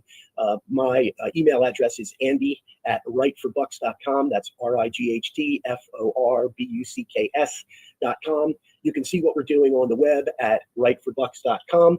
One of the things that we've done is we've compiled a web page full of all the individual county bylaws that are around the state of Pennsylvania. It's very important that you understand not only your county bylaws, but your state bylaws, to know what are the rules in the game that you're playing and what you have to do. So in Pennsylvania, we have 67 counties, and all of the counties are supposed to be, the bylaws are supposed to be consistent with those of the state party. They are not. And this is done on purpose to allow rogue operators in the counties to rig their primary endorsements. And that goes right up the chain of command, right through Harrisburg to the state GOP, where most of the state committee members are effectively appointed by their local county committee chairs, because they're controlling the endorsement process in the primaries. The state committee members are elected every 4 years in Pennsylvania. So, once these people get in, you're stuck with them for a long time, and they're really burrowed in deep. And that's why you see what's going on in Pennsylvania with the corporatists and the grifters in the Republican Party that are selecting people that are not sticking to the Constitution and are playing along with this centralization of power. And this is where all the problems come for us in the world, is the centralization of power. So the precinct strategy is all about the decentralization of power. So by filling these committee seats with patriots, this is how we're going to take back our country. There's no other way. With this uniparty between the Democrats and the Republicans, there's no chance for a third party, MAGA party right now, in my opinion, to make it because of the stranglehold that they have on the process with the ballot petition signature requirements, et cetera. So the only way that we're going to get this thing done is to take over the Republican Party from the inside. And you need to make everybody understand that if they don't get involved and they don't fill these empty seats and run against these people that are rhinos, that are just in there taking up space and voting, they're not going out door knocking. They might work the polls, but they're just not working. So it's so important that people understand the importance of running the precinct strategy to take over the Republican Party in your area. This is the most important thing that you can do. Get off of social media, stop whining on Facebook, start connecting with other patriots in your area, start building a database, get an email system together, get a social media presence, put the word out there that people need to get involved, have live events in your area, picnics and, concerts and educational things, things that are patriotic. And you'll draw people in, and you will start to see a difference, and you'll be able to gain some momentum. And that's what we need to do. We need to do it now. It's very important. And I know that President Trump has endorsed the precinct strategy, but you never hear anybody talking about it. So the big important people that have the big influencer channels, we really need your help to focus people on getting involved at the local level. And how do you do that? Well, that's a big challenge, because there is no central, hub of who do I connect with to get involved in the precinct strategy. So here in Pennsylvania, I try to keep in touch with people that are doing that. So if you're in Pennsylvania and you want to get involved somewhere, please contact me. That's Andy@rightforbucks.com. And I'll try to put you in touch with a patriot who is serious and knows what they're doing with the precinct strategy, as opposed to just sending you to a local county GOP where you go to get sent into the woods and lick envelopes and do nothing with regard to making a real difference. You need to connect with people that know what they're doing and that are actually filling committee seats and learning the process, knowing the rules, going to the meetings. It's the only way that we're going to make things happen, folks. So please, if there's people out there like Steve Bannon that I know has had Dan Schultz on before, and that's great, we need more of that. We need the people with the big platforms in the world talking about the precinct strategy, and we need as an organization to get together and have somebody to go to in every state, where if you see a volunteer pops up their head, they say, oh, Pennsylvania, you go to Andy Meehan or one of the other folks that we know out in the western part of the state. And there should be contacts about all over in every state across the union. We need to get organized like this. And this is how we're going to take back our country. There's no other way. So that's about all I had to say for today. If you have any questions and you'd like to get in touch with me, you can email me again, Andy@rightforbucks.com. We're here in Bucks County, Pennsylvania. It's the most corrupt county committee in Pennsylvania. So again, I appreciate the time to speak to everybody. Andy Meehan from Right for Bucks in Bucks County. All right. Yep, we're going to take a little break here. We got about 12 more states to do. The first thing I want to let everybody know again, go to protectthevote.com. See if that's up there, Raj. Protectthevote.com to become a poll watcher or poll worker in Virginia and in New Jersey. Very important. The RNC asked me to help them do that. We want to thank the War Room. They're going to cut out of here at 5. We may run a few minutes later. Behind me, you can see President Trump, where he endorsed precinct strategy. We have a lot of memos into him. We have people in the White House speaking to him, ask him to start talking about precinct strategy. We'll see if that happens. We want to thank yournews.com. There's tons of people on this today. We're getting a lot of response from people all over the country asking how they can get involved, which is very important. We will bring messages to everybody who came on here. On October 8th, Raj and I will be doing the election security meeting for Virginia. Cleta Mitchell will be on. Ken Nunnenkamp, who is the executive director of Virginia. Andy Mangione from one of the big organizations. Gary Myers has a big organization. Joe DeBox, who you saw today. Harry Hari will be on. Dr. Robert Epstein, again, will be telling you how they're stopping Google. Johnny Vieira will be on, coming back with his app. Brian Swenson for the RNC and a bunch of other people. Again, we want to thank all the podcasters. We have over 50 podcasters on. We have millions of people watching this all over the country. Want to thank everybody who came on. We got about 8 states left to go. So let's bring on our next state, which will be Rhode Island. We hope everybody's enjoying this. Well, I'm really impressed with a lot of the people who have come on and want to thank them very much. And stand by for Rhode Island. Stand by for Rhode Island.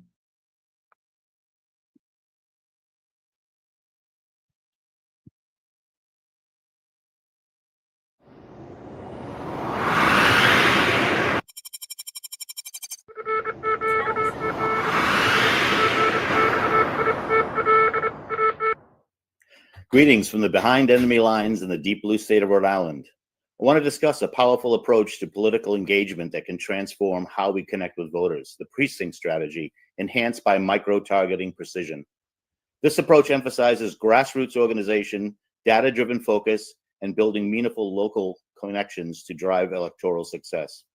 The precinct strategy is based on the idea that political power starts at the smallest unit of the republic, the precinct.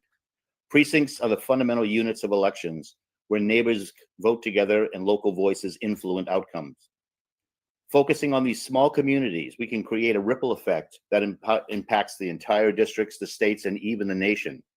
The strategy involves identifying committed individuals to serve as precinct captains, dedicated leaders who deeply know their communities. These captains organize, mobilize, and engage voters within their precinct to ensure every voice is heard and every vote is counted. Precinct captains are the backbone of the approach. They build relationships, they host events, they communicate directly with voters to understand their concerns. This hyper-local focus ensures campaigns are not just top-down, but rooted in the community's needs. Campaigns can coordinate voter registration drives, canvassing efforts, and get out the vote campaigns, creating a groundswell of support that's difficult to ignore. Next, let's discuss micro-targeting, a precision tool that boosts the precinct strategy. Micro-targeting uses analytics tools to identify specific voter segments based on demographics, voter histories, interests, and behaviors. Rather than the broad one-size-fits-all messaging, micro-targeting enables us to tailor our outreach to resonate with individual voters. For example, a young family might care about education and childcare while a retiree prioritizes healthcare and taxes. Understanding these nuances allows us to craft a message that directly addresses their priorities. A separate mailing or phone banking campaign convert an unlikely voter to your campaign if it hits home with the voter, regardless of party affiliation. Picture a precinct captain armed with micro-targeting data. They can identify which voters are likely to support our cause, who are undecided, and who needs a nudge to vote. Captains can pinpoint key issues for their precinct using tools like voter databases, social media analytics, and consumer data. The captain can highlight green policies even if the data shows a cluster of environmentally conscious voters. If an economic concerns are key issues, they can emphasize job creation plans. This targeted approach maximizes efficiency, ensuring that resources are focused where they will have the most significant impact. Blending the precinct strategy with micro-targeting creates personal and strategic teamwork. Precinct captains providing the human touch, knocking on doors, hosting coffee meetups, and most importantly for future races, building trust. Micro-targeting offers the roadmap, guiding precinct captains to the right doors with the right messages. Together, they ensure no voter is overlooked and every conversation counts. Every state is different. In Rhode Island, we're no different. We have a smaller concentration of precinct captains because we are committee-based. We have our precincts that are pretty much separated by campaign and by town. So what works in one place might not specifically work in another place. But we use that through micro-targeting to focus on the issues in those towns. Sometimes we have overlapping. Sometimes you have towns and precincts that neighbors across the street from each other don't even have the same issues they're interested in. One could be septic, one could be town water, it could be something as small as that. But micro-targeting helps get all those voters. In conclusion, the precinct strategy powered with micro-targeting is a real game changer. It's about empowering local leaders, leveraging data, and connecting with voters personally. By focusing on precincts and customizing our outreach, we can build grassroots and data-driven movement, turning out votes, and most importantly, winning elections. So thank you very much.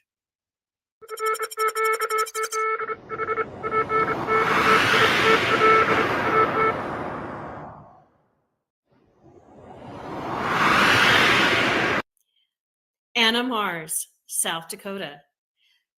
Precinct committee men and women in South Dakota are chosen by primary election, which is in June of even-numbered years. The total number of precinct committee men and women in the state is not available from our Secretary of State's office, as these positions are filled by the South Dakota GOP structure down to the county chair. We have 66 counties in South Dakota, with 1/3 of these counties to be organized by the Republican Party. For my party, or for my county, which is Lawrence County, where the county seat is the infamous Deadwood, South Dakota, we have 20 precinct committee men and women in 10 precincts. So all our precinct committee men and women slots are filled.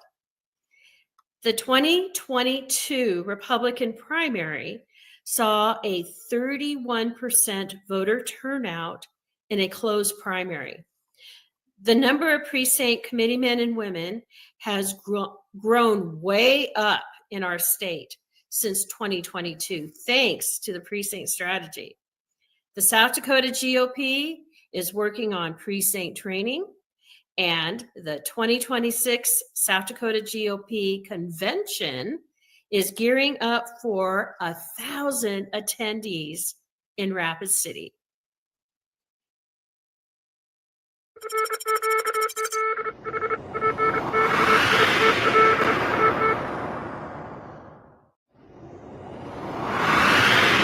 Hey, this is Joe Satino in Greenville, South Carolina. Happy to be speaking with you today. What I'd like to share about the state of South Carolina is it's a very important state because it's the first in the primaries. So it's a real first in the South of primaries. It's an important state.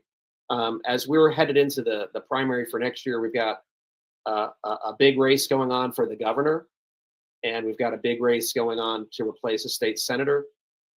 We have Nancy Mace running against our existing governor, and we have Mark Lynch also running against Lindsey Graham in that primary. It's a big year from a primary point of view. There are many other races that are occurring locally too. What I will say across the state is there are counties that are extremely active and engaged, and then there are counties that are kind of dormant. And what we've been doing in Greenville County, where I live, is we've got a pretty high engagement where the precincts are filled with leaders. We have delegates into each precinct, and there's still more spaces to fill, but we're filling them basically by doing things like coffee and politics, where there's an opportunity for people to go on Fridays and engage and learn about what's happening in the county.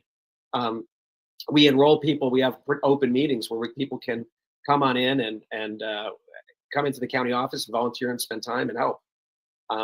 And also just attend a meeting and see what the process is for our county meetings.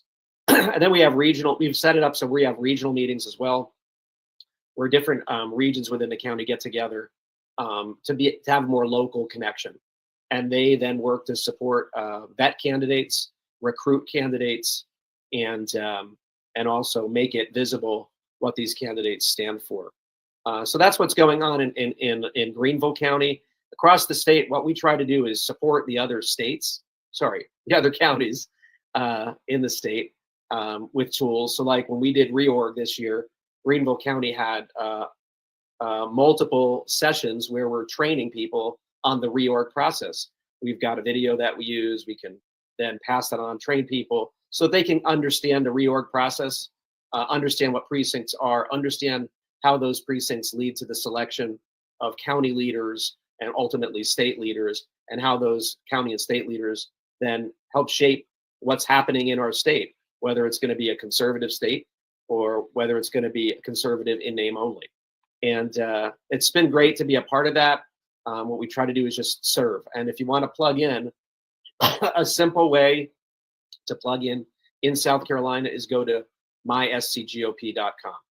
It's not affiliated with any particular county. It's just a nonprofit that helps get people connected and plugged in, has great training materials on it. We're excited about the races that are coming up. We're excited about Mark Lynch running. We're excited about Nancy Mace running. These are good, healthy races between established candidates and new candidates that helps overall the culture get better to have those races occur. And my name is Joe Satino, happy to help. Overall, again, on precincts across the state, there's a lot of precincts that are open. Probably more than 50% of the precincts have leadership vacancies across the state. So we encourage you to get engaged. Go to myscgop.com, connect in, plug in, and we're happy to help you. That's it.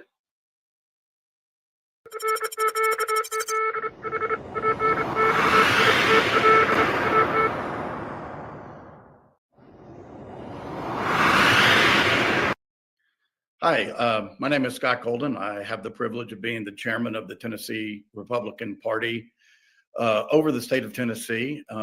Tennessee is one of the best Republican states, conservative states in the nation, and we're proud of all the work that everybody has done to keep this state moving in the right red direction.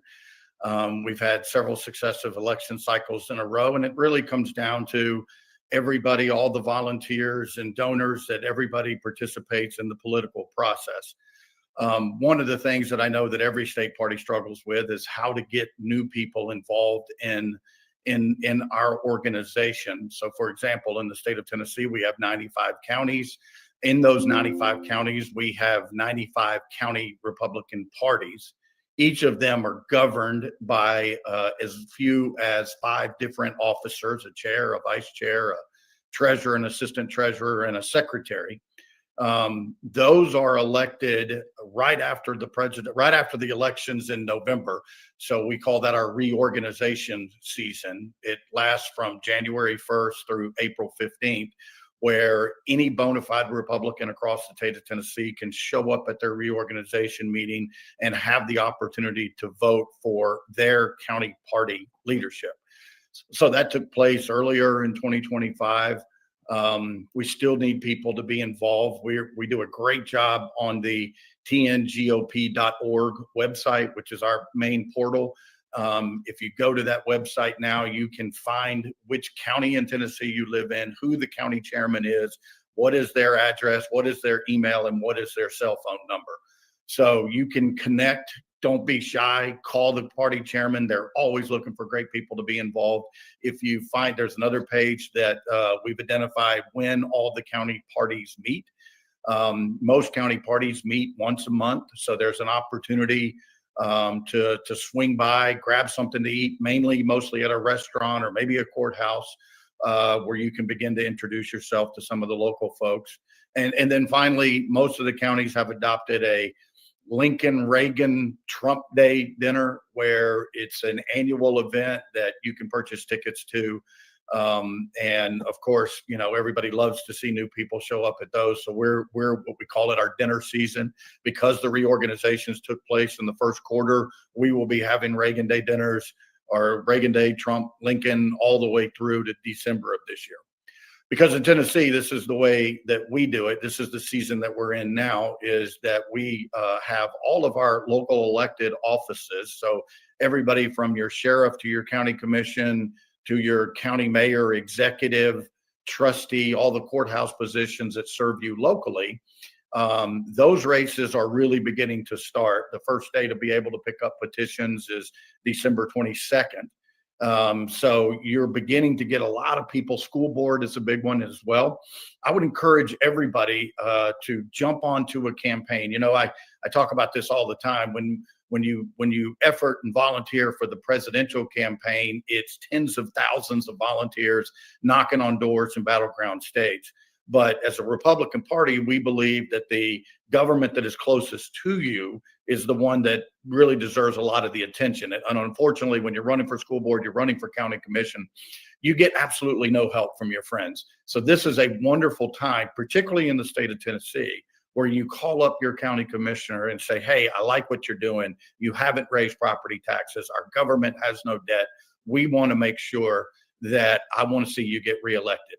That's what we're encouraging people in the state of Tennessee to do now, is find a candidate. Of course, it's primary season. The Republican Party doesn't take sides in the primary, but we encourage everybody to get out, find a candidate that you agree with ideologically, and go help them. Because I can assure you that your county commissioner, mayor, sheriff, when you're walking door to door for them, these guys will never forget it. Different than if it's a statewide race or a presidential election. Focus locally. And then that's really your entry into the Republican Party as you start to do these events. So for Tennessee, this is the season to be active. There's no off days, is our saying. We encourage everybody to do it. So go to our website, tngop.org, find out who your party chairman is.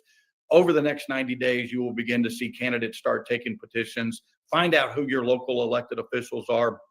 Find out their philosophy, get involved, go help, and that will lead you to the wider world of what the Republican Party is. God bless everybody. Thank you for your involvement. Thank you for wanting to be involved. This party runs on its volunteers.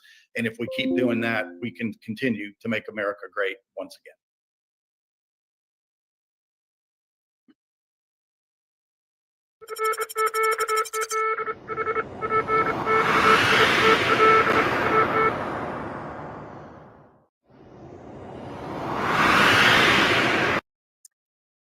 Hi, this is Bianca Grazia here with Latinos for America First, out of Harris County, Texas, obviously out of the Houston area. So I am coming live to you today to talk about a little bit about what's going on in Texas and about the precinct chair strategy. So as a former precinct chair myself, from 2016 or 17 to 2021, before I ran for office, I learned a lot being a precinct chair and what the responsibilities are in that role. And I also learned a lot about how the party is structured and how it works from the inside out. So just really some quick notes on what's going on here in Texas. Obviously, grassroots are, right now, pretty much really trying to organize and mobilize to get out the vote for 2026. We have been working on a precinct strategy, obviously, for years after the 2020 election, and realizing just how much more important the precinct chair position is. So in the state of Texas, you must be 18 years old to be a precinct chair. You must live in your precinct and you must be a registered voter.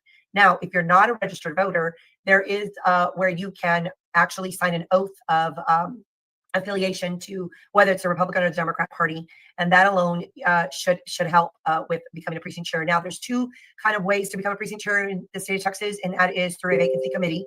Here in Harris County, there is a vacancy committee that you can go in front of, and during the 2-year span, because you serve in 2 years, so during the 2-year span, you can potentially go to the vacancy committee to be appointed to your empty position. If it's empty. So if not, and you want to go around that, you can run for the position. And right before primary between September and December, you can sign up through the party or through the state of secretary in Texas to run for a precinct chair in your precinct. So that's kind of two ways of doing it. Now, right now, obviously, in the state, anywhere in the country, you have an established Republican Party who doesn't want to lose power, and grassroots and activists and patriots and America First people who are trying to, take some leadership roles without anyone being compromised or corrupted. So there is a battle between these positions. So I have pretty much told people, if you don't want to go through the vacancy committee, because it can technically be rigged, if they don't like you, they're not going to place you. I have had several people in the state of Texas tell me that they've gone and asked their county chair to become a precinct chair, and they were denied in an empty precinct. So don't get discouraged. There is another way around it, and that is to sign up through the Secretary of State or through the party, and making sure. Now, I tell people to take excessive steps, record that you've turned in your application, take pictures of your application, always document everything to make sure that your application, your name will appear on that ballot for primary voting here in Texas. And so the duties of a precinct chair obviously are very simple. It's your responsibility is to register voters and get out the vote in your precinct. Obviously, educate your precinct voters, engage with voters, and also the other responsibility is going to. I think and it depends and it varies on different, whether it's rural, whether it's a city. So you have to kind of know. There's a county executive board or committee. It's called the CEC. And so you will have to go to meetings with them. Now, sometimes they have monthly meetings, but here in Harris County, we have them every quarter, or no, I'm sorry. Yeah, every quarter. So it's every 3 months. So that's where you go and vote on resolutions. You can put in resolutions. This is a very, very powerful position to have, to go to the CEC. So when you want to censor people or you want to enter a resolution, you can work with precinct chairs across the state of Texas to make sure that your resolution somehow gets into the party structure, whether it's through your own county or collaborating with other people across the state of Texas. So very, very powerful position into getting things done. There are approximately 8,000 to 9,500 voting precincts in the state of Texas. So give and take, it depends on whether, the precincts normally are not filled. Okay. So that is why the precinct strategy was very important, to educate people about becoming a precinct chair. And if the Democrats and the Republicans, if they had all their precincts filled in the 8,000 to 9,500 voting precincts in Texas, you would end up with 18,000 to 19,000, give and take, precinct chairs in the state of Texas on both parties. So at the current time, we estimate that there is roughly somewhere between 6,000 to 7,500 filled Republican precinct chairs in the state of Texas. Now, that is not a fully accurate number. So as you know, if there is a total of up to 9,500 possible and we only have 7,500 filled, give and take, then we are short 2,000 precinct chairs. So in Harris County alone, we have 600 voting precincts and roughly only 350 to 425 of those precincts filled. So you can see that probably half of the precincts are not filled. Now, on the Democrat side, they give and take have about 400 to 475. So they have a little ledge on their precincts and how they have filled their precincts here in Harris County, Texas. So we are trying to figure out here how I guess successful we have been with the precinct chair strategy. And in 2022, in the congressional primary, roughly only 14.6% of registered voters turned out in Harris County. So 381,000 ballots were cast in the primary here congressionally. So statewide, we only had 18% of the registered voters. So if you really think about it, some people think that's a great number. It is actually not a great number. In Harris County alone, we have 2.57 million registered voters and only 381,000 actually casting ballot or votes. So we are very much underperforming. The position of a precinct chair is extremely important because this is how we get out the vote, and we can actually flip seats, change seats, vote people out that need to be voted out if the precinct chair actually does their job and their duty. So other than that, the number of elected appointed precinct chairs in Harris County, pretty much fluctuates.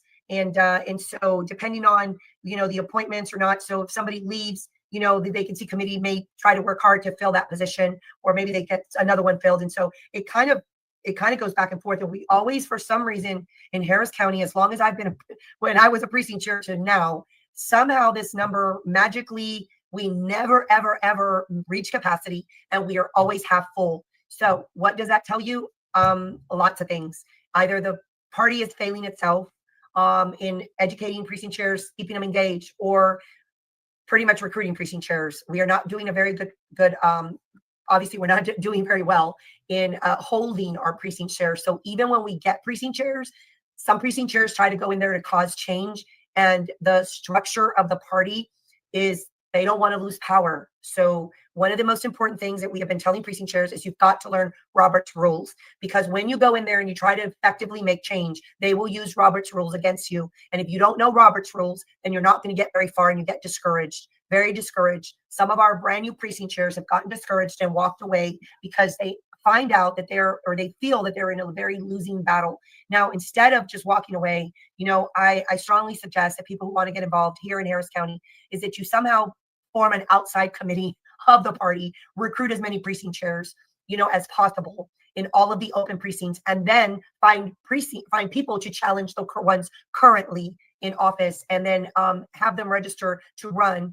And that is, if it's a lot of work, but if someone wants to do that, they can certainly take that task on, and it is achievable. It is going to require a lot of work. And my best advice is to work outside the party system, because the party system here in Harris County has been failing for many, many years. And they're not very, they just don't want to give up the power. And they're very, very much funded, very heavily funded by people who don't want an America First or Texas First, agenda to come about in the state of Texas. And so we are in a fight of our lifetime, but we do have a president in Washington, D.C. right now that obviously says, fight, fight, fight. And that's what you should continue to do. Be encouraged, be strong, come forward. And if you need to reach out to me, I am at Bianca for Texas. You can find me on any social media platform, as well as biancafortexas.com. I am more than happy to educate and help you out in any which way that I can. Again, I hope that this video has been informative. We are in a fight of our life here in the state of Texas. We have elected officials who refuse to carry out the oath of a Republican Party platform and follow our principles. And so we are in a fight of a lifetime. I encourage anyone in the state of Texas listening to me today to get involved. And if you are having issues and problems in your county, in your own, there's 254 counties in the state of Texas. If you're having issues, please reach out to me. There are ways to get around the issues. So on that note, I thank you so much for your time and your treasure, and keep fight, as President Donald J. Trump says. Keep fighting, patriots. Keep moving forward, keep marching, and never, ever surrender.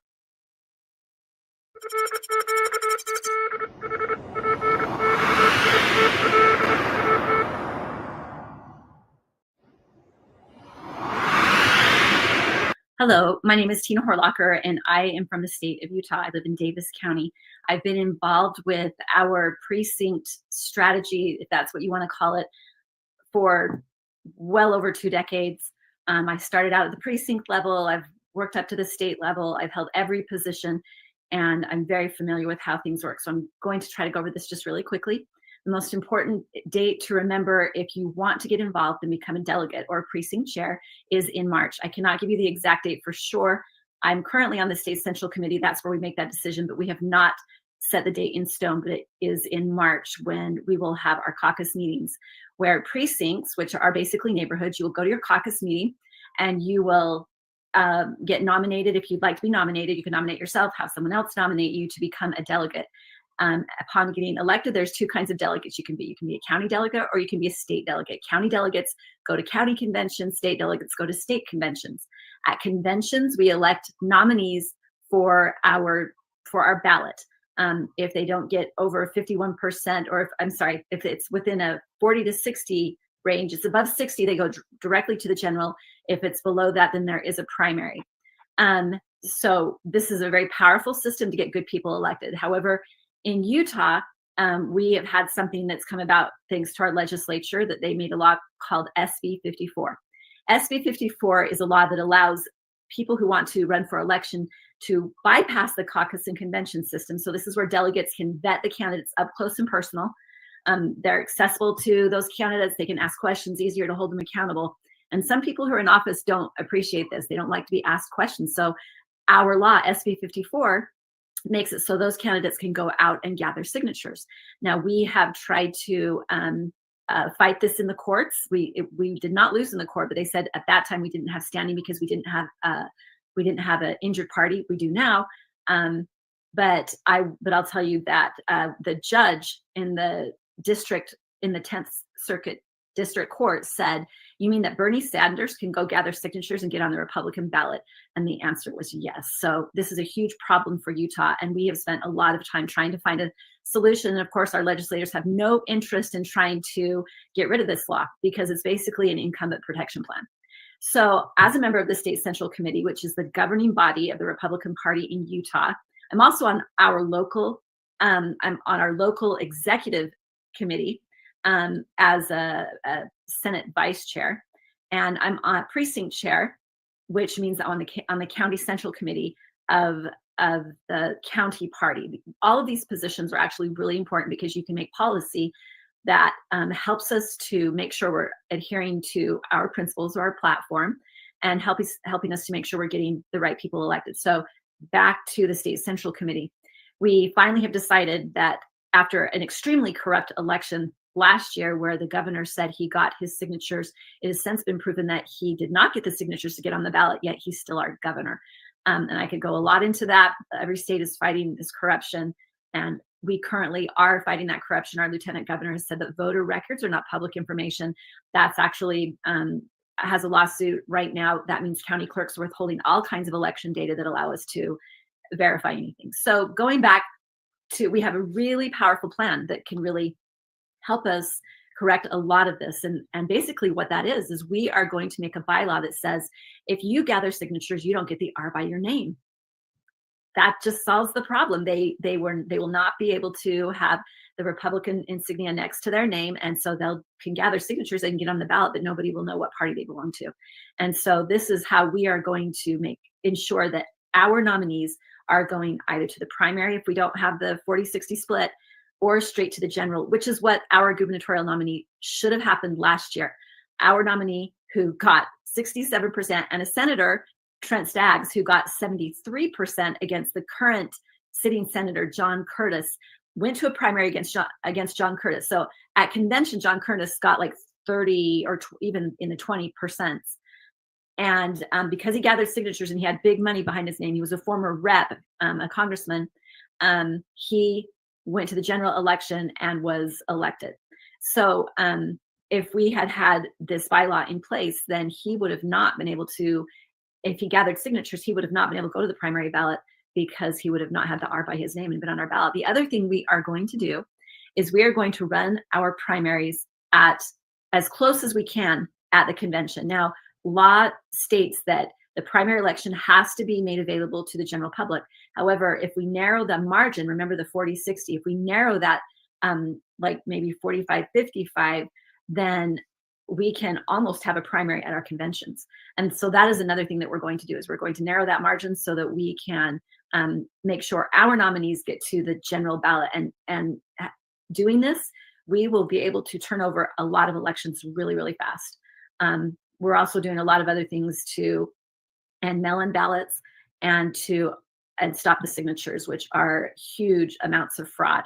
And so again, this is Tina Horlacher. I'm from Utah, and we're fighting the fight very hard here. So thanks for listening.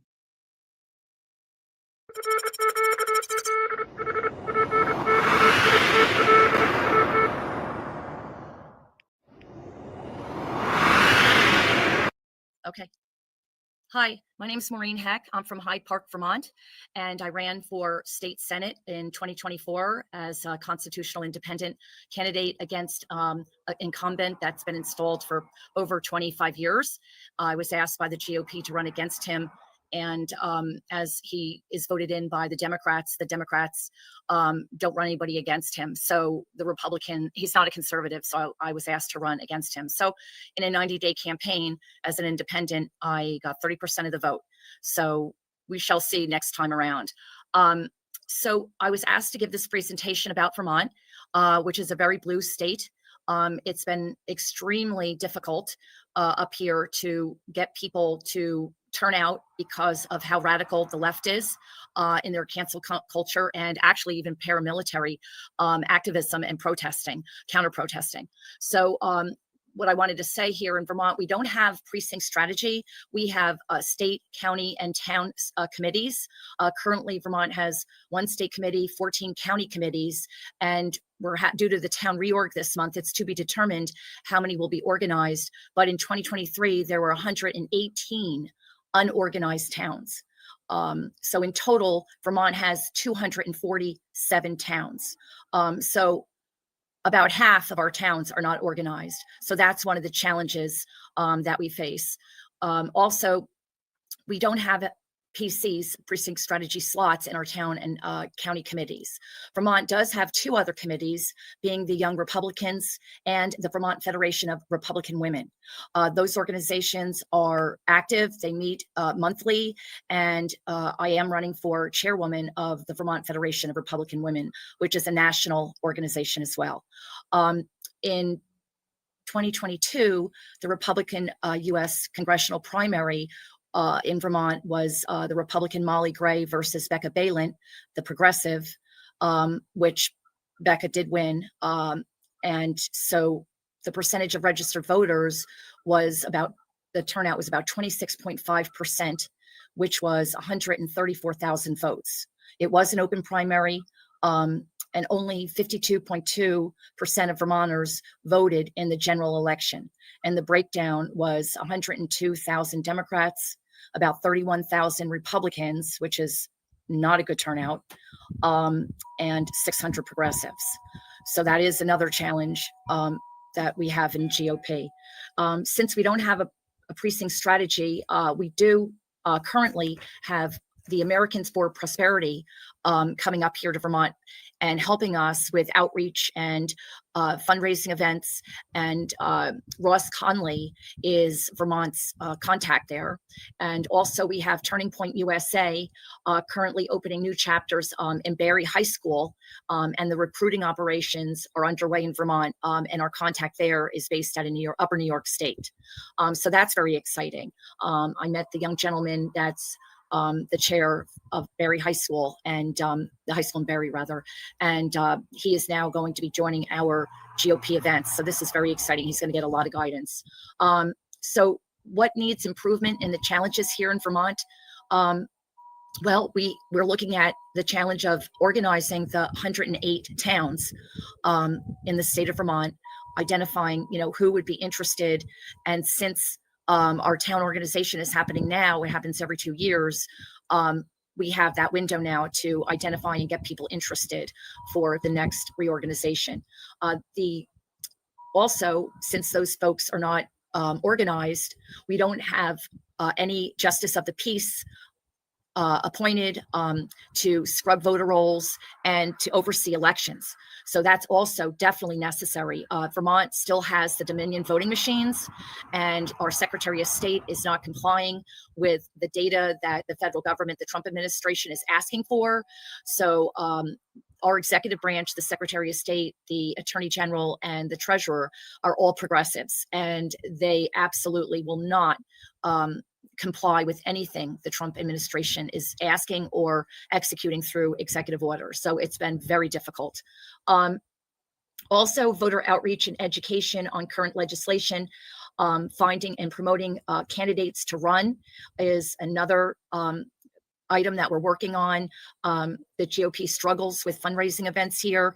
They were typically just holding one fundraiser event in the summer, which is just ridiculous. And so the state GOP chair, that reorg is happening in November. So we shall see if we get new leadership voted in or not. But our current chair, Paul Dane, is working with the other New England states, their GOPs, to form a PAC for federal candidates' campaigns. We don't have any kind of funding to offer out of the GOP for federal campaigns, which is very needed because the left is absolutely well funded by Soros money and all kinds of big tech money, etc.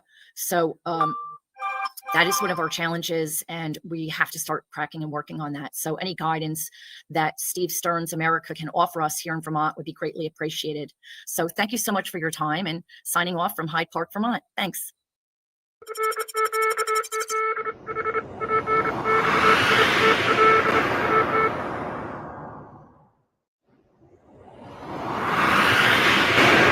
My name is Ken Nunnenkamp. I'm the Executive Director of the Republican Party of Virginia.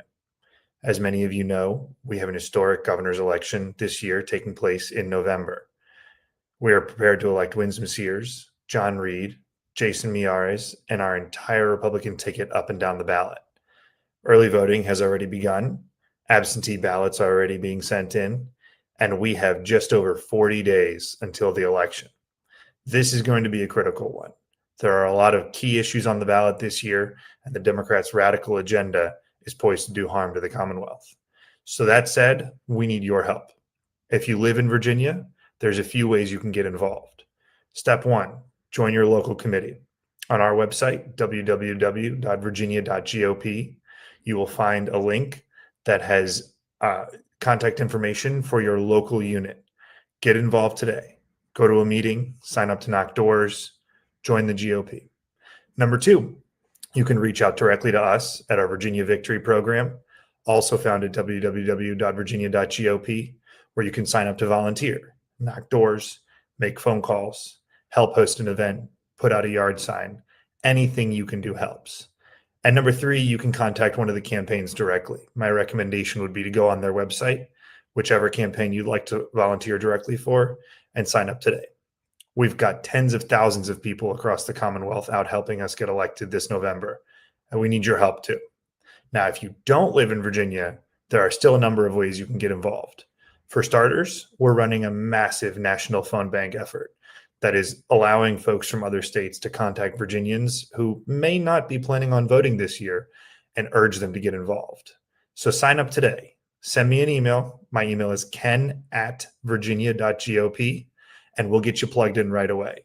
We need volunteers like you to help us out from out of state, to remind Virginians why it's going to be important to vote this year and what's on the ballot. Additionally, if you're interested, we have several deployments coming to the state of folks who are looking to knock doors and communicate the same message on the ground. Send me an email as well, and we can get you plugged in with one of those.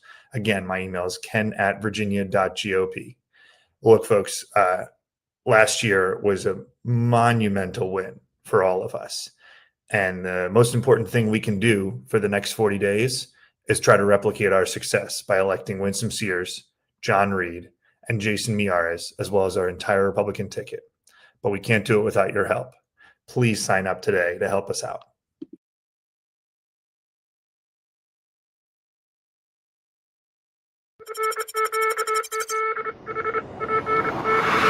Thank you.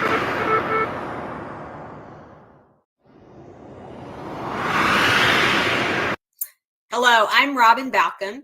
I'm calling in today from Washington State. I actually live in King County, which is where Seattle is the centerpiece of King County. I am deeply involved in the King County Republican Party, and which is also a part of the greater Washington State GOP. It's an honor and privilege to come to you today from Washington State. I would say, you know, we are on the left coast, which is kind of the wrong side of the tracks as far as how I would like to see things politically. But I bring you good news. We have implemented the precinct strategy in King County, and we did that initially at our reorganization meeting back in December.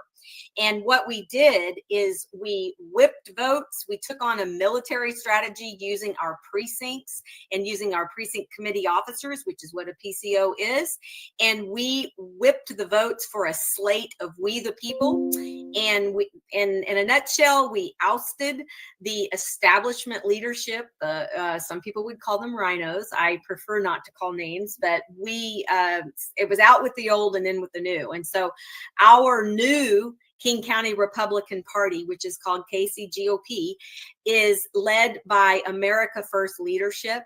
And what we are doing in King County is we are empowering the grassroots to take their party back and to influence not only the leadership of the party, but to influence and to let the representatives, the elected representatives in our particular county, know that you work for us and we're going to hold you accountable. And if you want us to help you win, you need to answer for us and you need to represent us well. It's all been fun, not without some bumps and bobbles along the way, but everything feels fresh. And I tell you what, with Trump in office now, it has been, he's taking on our sanctuary state and our sanctuary city of Seattle. We've had some crossover Democrats that have awakened to the policies of America First, and they are now working with us to see if we can save Seattle and save Washington State. Currently there are 8,133 precincts open, or 8,000 precinct. I'm sorry, I'm not saying this well. I'm gonna pause and go back. Currently, there are 8,133 precincts in Washington State that are available to have America First PCOs in them. We have about a third of those filled with PCOs. And of that number, I am not positive across the state how many are American First. I can say that in our county of King County, we have about a third of our, or closer to a half, somewhere in there, of our PCO positions filled. And most of those right now are filled. If they're active PCOs, they're pretty much filled by America First, which is encouraging. I mean, as I'm on this call today, you know, I say, like, you know, you hear in the news a lot about Washington State and particularly about Seattle. And I'm delighted to report that there is an undercurrent of grassroots who have arisen, and we are working hard for Trump's policies. We are working hard for getting America First candidates elected. And my email is in the bottom. If you would like to connect with me, especially if you're in Washington State, I'd love to have find out people from beyond King County who want to get involved in seeing the precinct strategy implemented and us taking on what was old and bringing in a new America First, including taking over Washington State as well. Thank you again for allowing me to be a part of this wonderful show.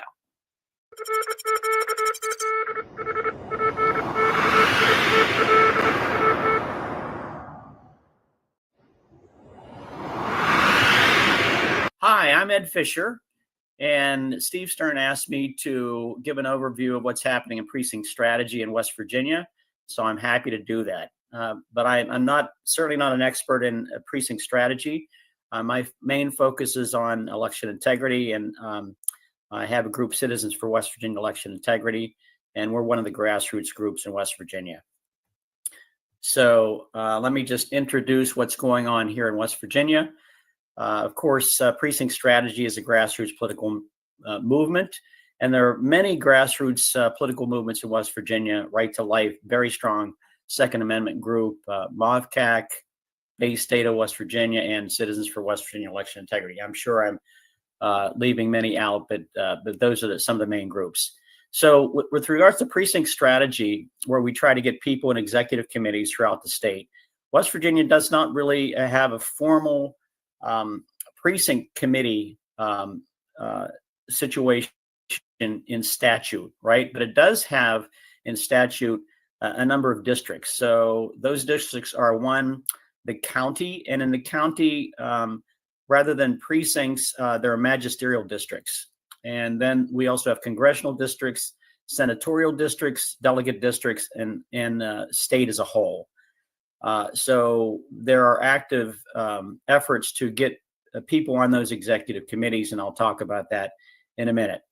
So as I indicated, so with regards to precinct strategy, one of the things that precinct strategy wants to do is to get a lot of voter turnout and people actively working in executive committee positions.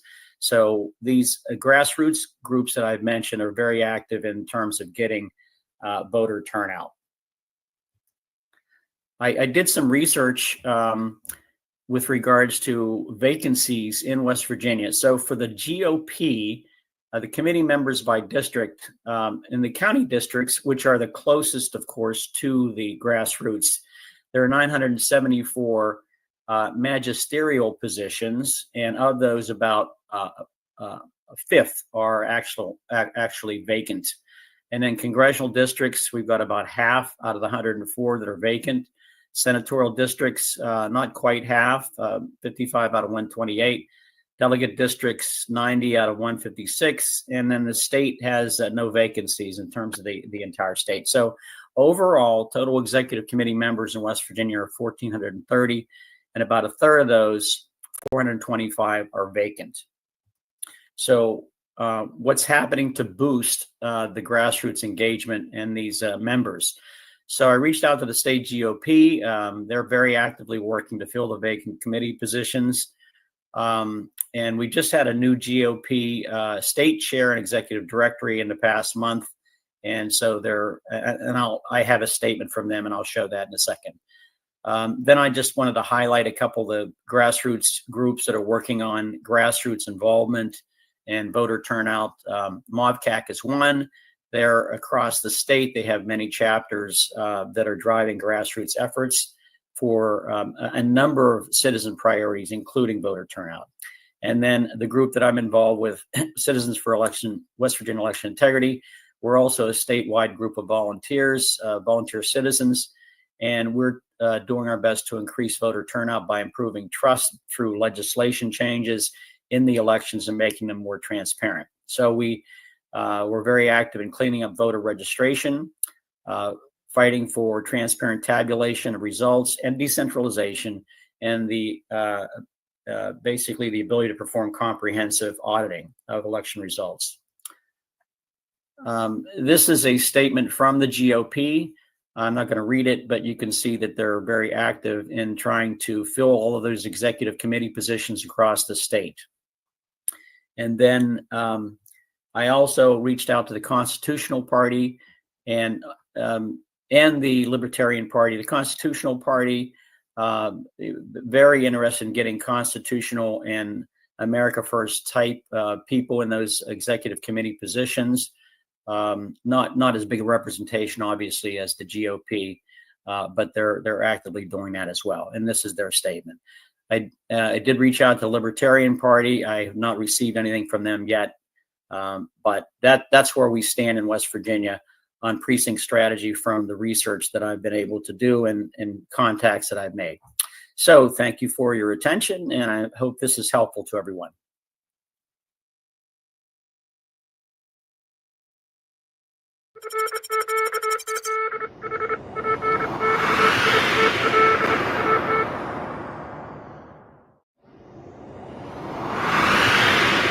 Hi, I'm Joel Brazil. I am, I guess, the default contact for Wisconsin.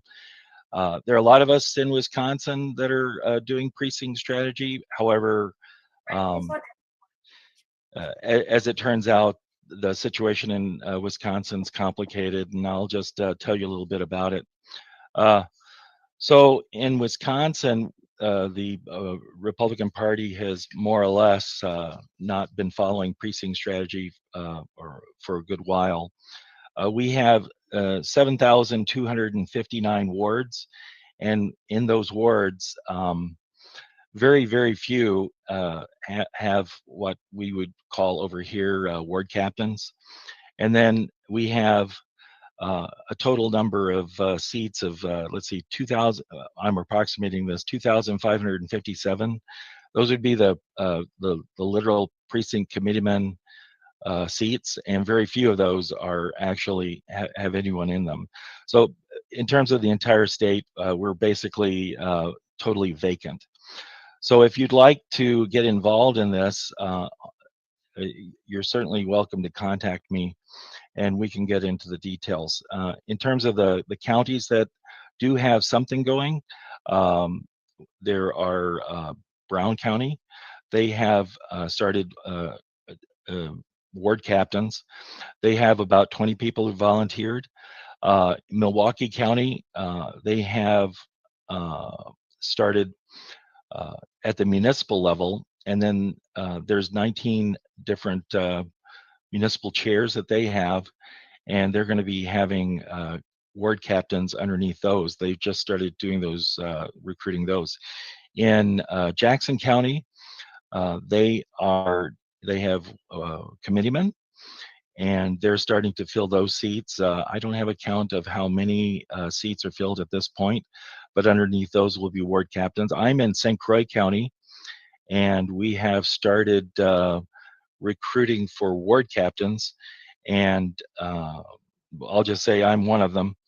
And so we're just getting started as well. In terms of the state, in total, there are 72 counties, and yeah, there's very little that's actually literally going on. I would like to see that change, and you're certainly welcome to contact me to get involved. I'll speak in terms of my county. We have 45 committeeman slots, and we had 4 of those filled 2 years ago. This year, we're instead of trying to do committeemen, which would then have ward captains underneath, we're doing ward captains first. And we've recruited a bunch of people, and we really are just getting started. So after those ward captains get running, which would be the equivalent of precinct chairs in most states, then we'll have committeemen above them, which in some states they're called like executive committeemen, and we'll get those people above them. So in St. Croix County, we have 131 wards. So you can imagine that if we had a meeting of 131 ward captains, that would be a little bit crowded. So that's why we would have the committeemen above them, and again, that's going to be 45. Contact your county party chair, and you could ask them if you could be a committeeman or a ward captain, but to be quite frank, they might not even know what you're talking about. So there's a lot of a need for education at this point. So each county should be taken on a case-by-case basis. So if you contact me, the email address and phone number are right there. I can basically walk you through it.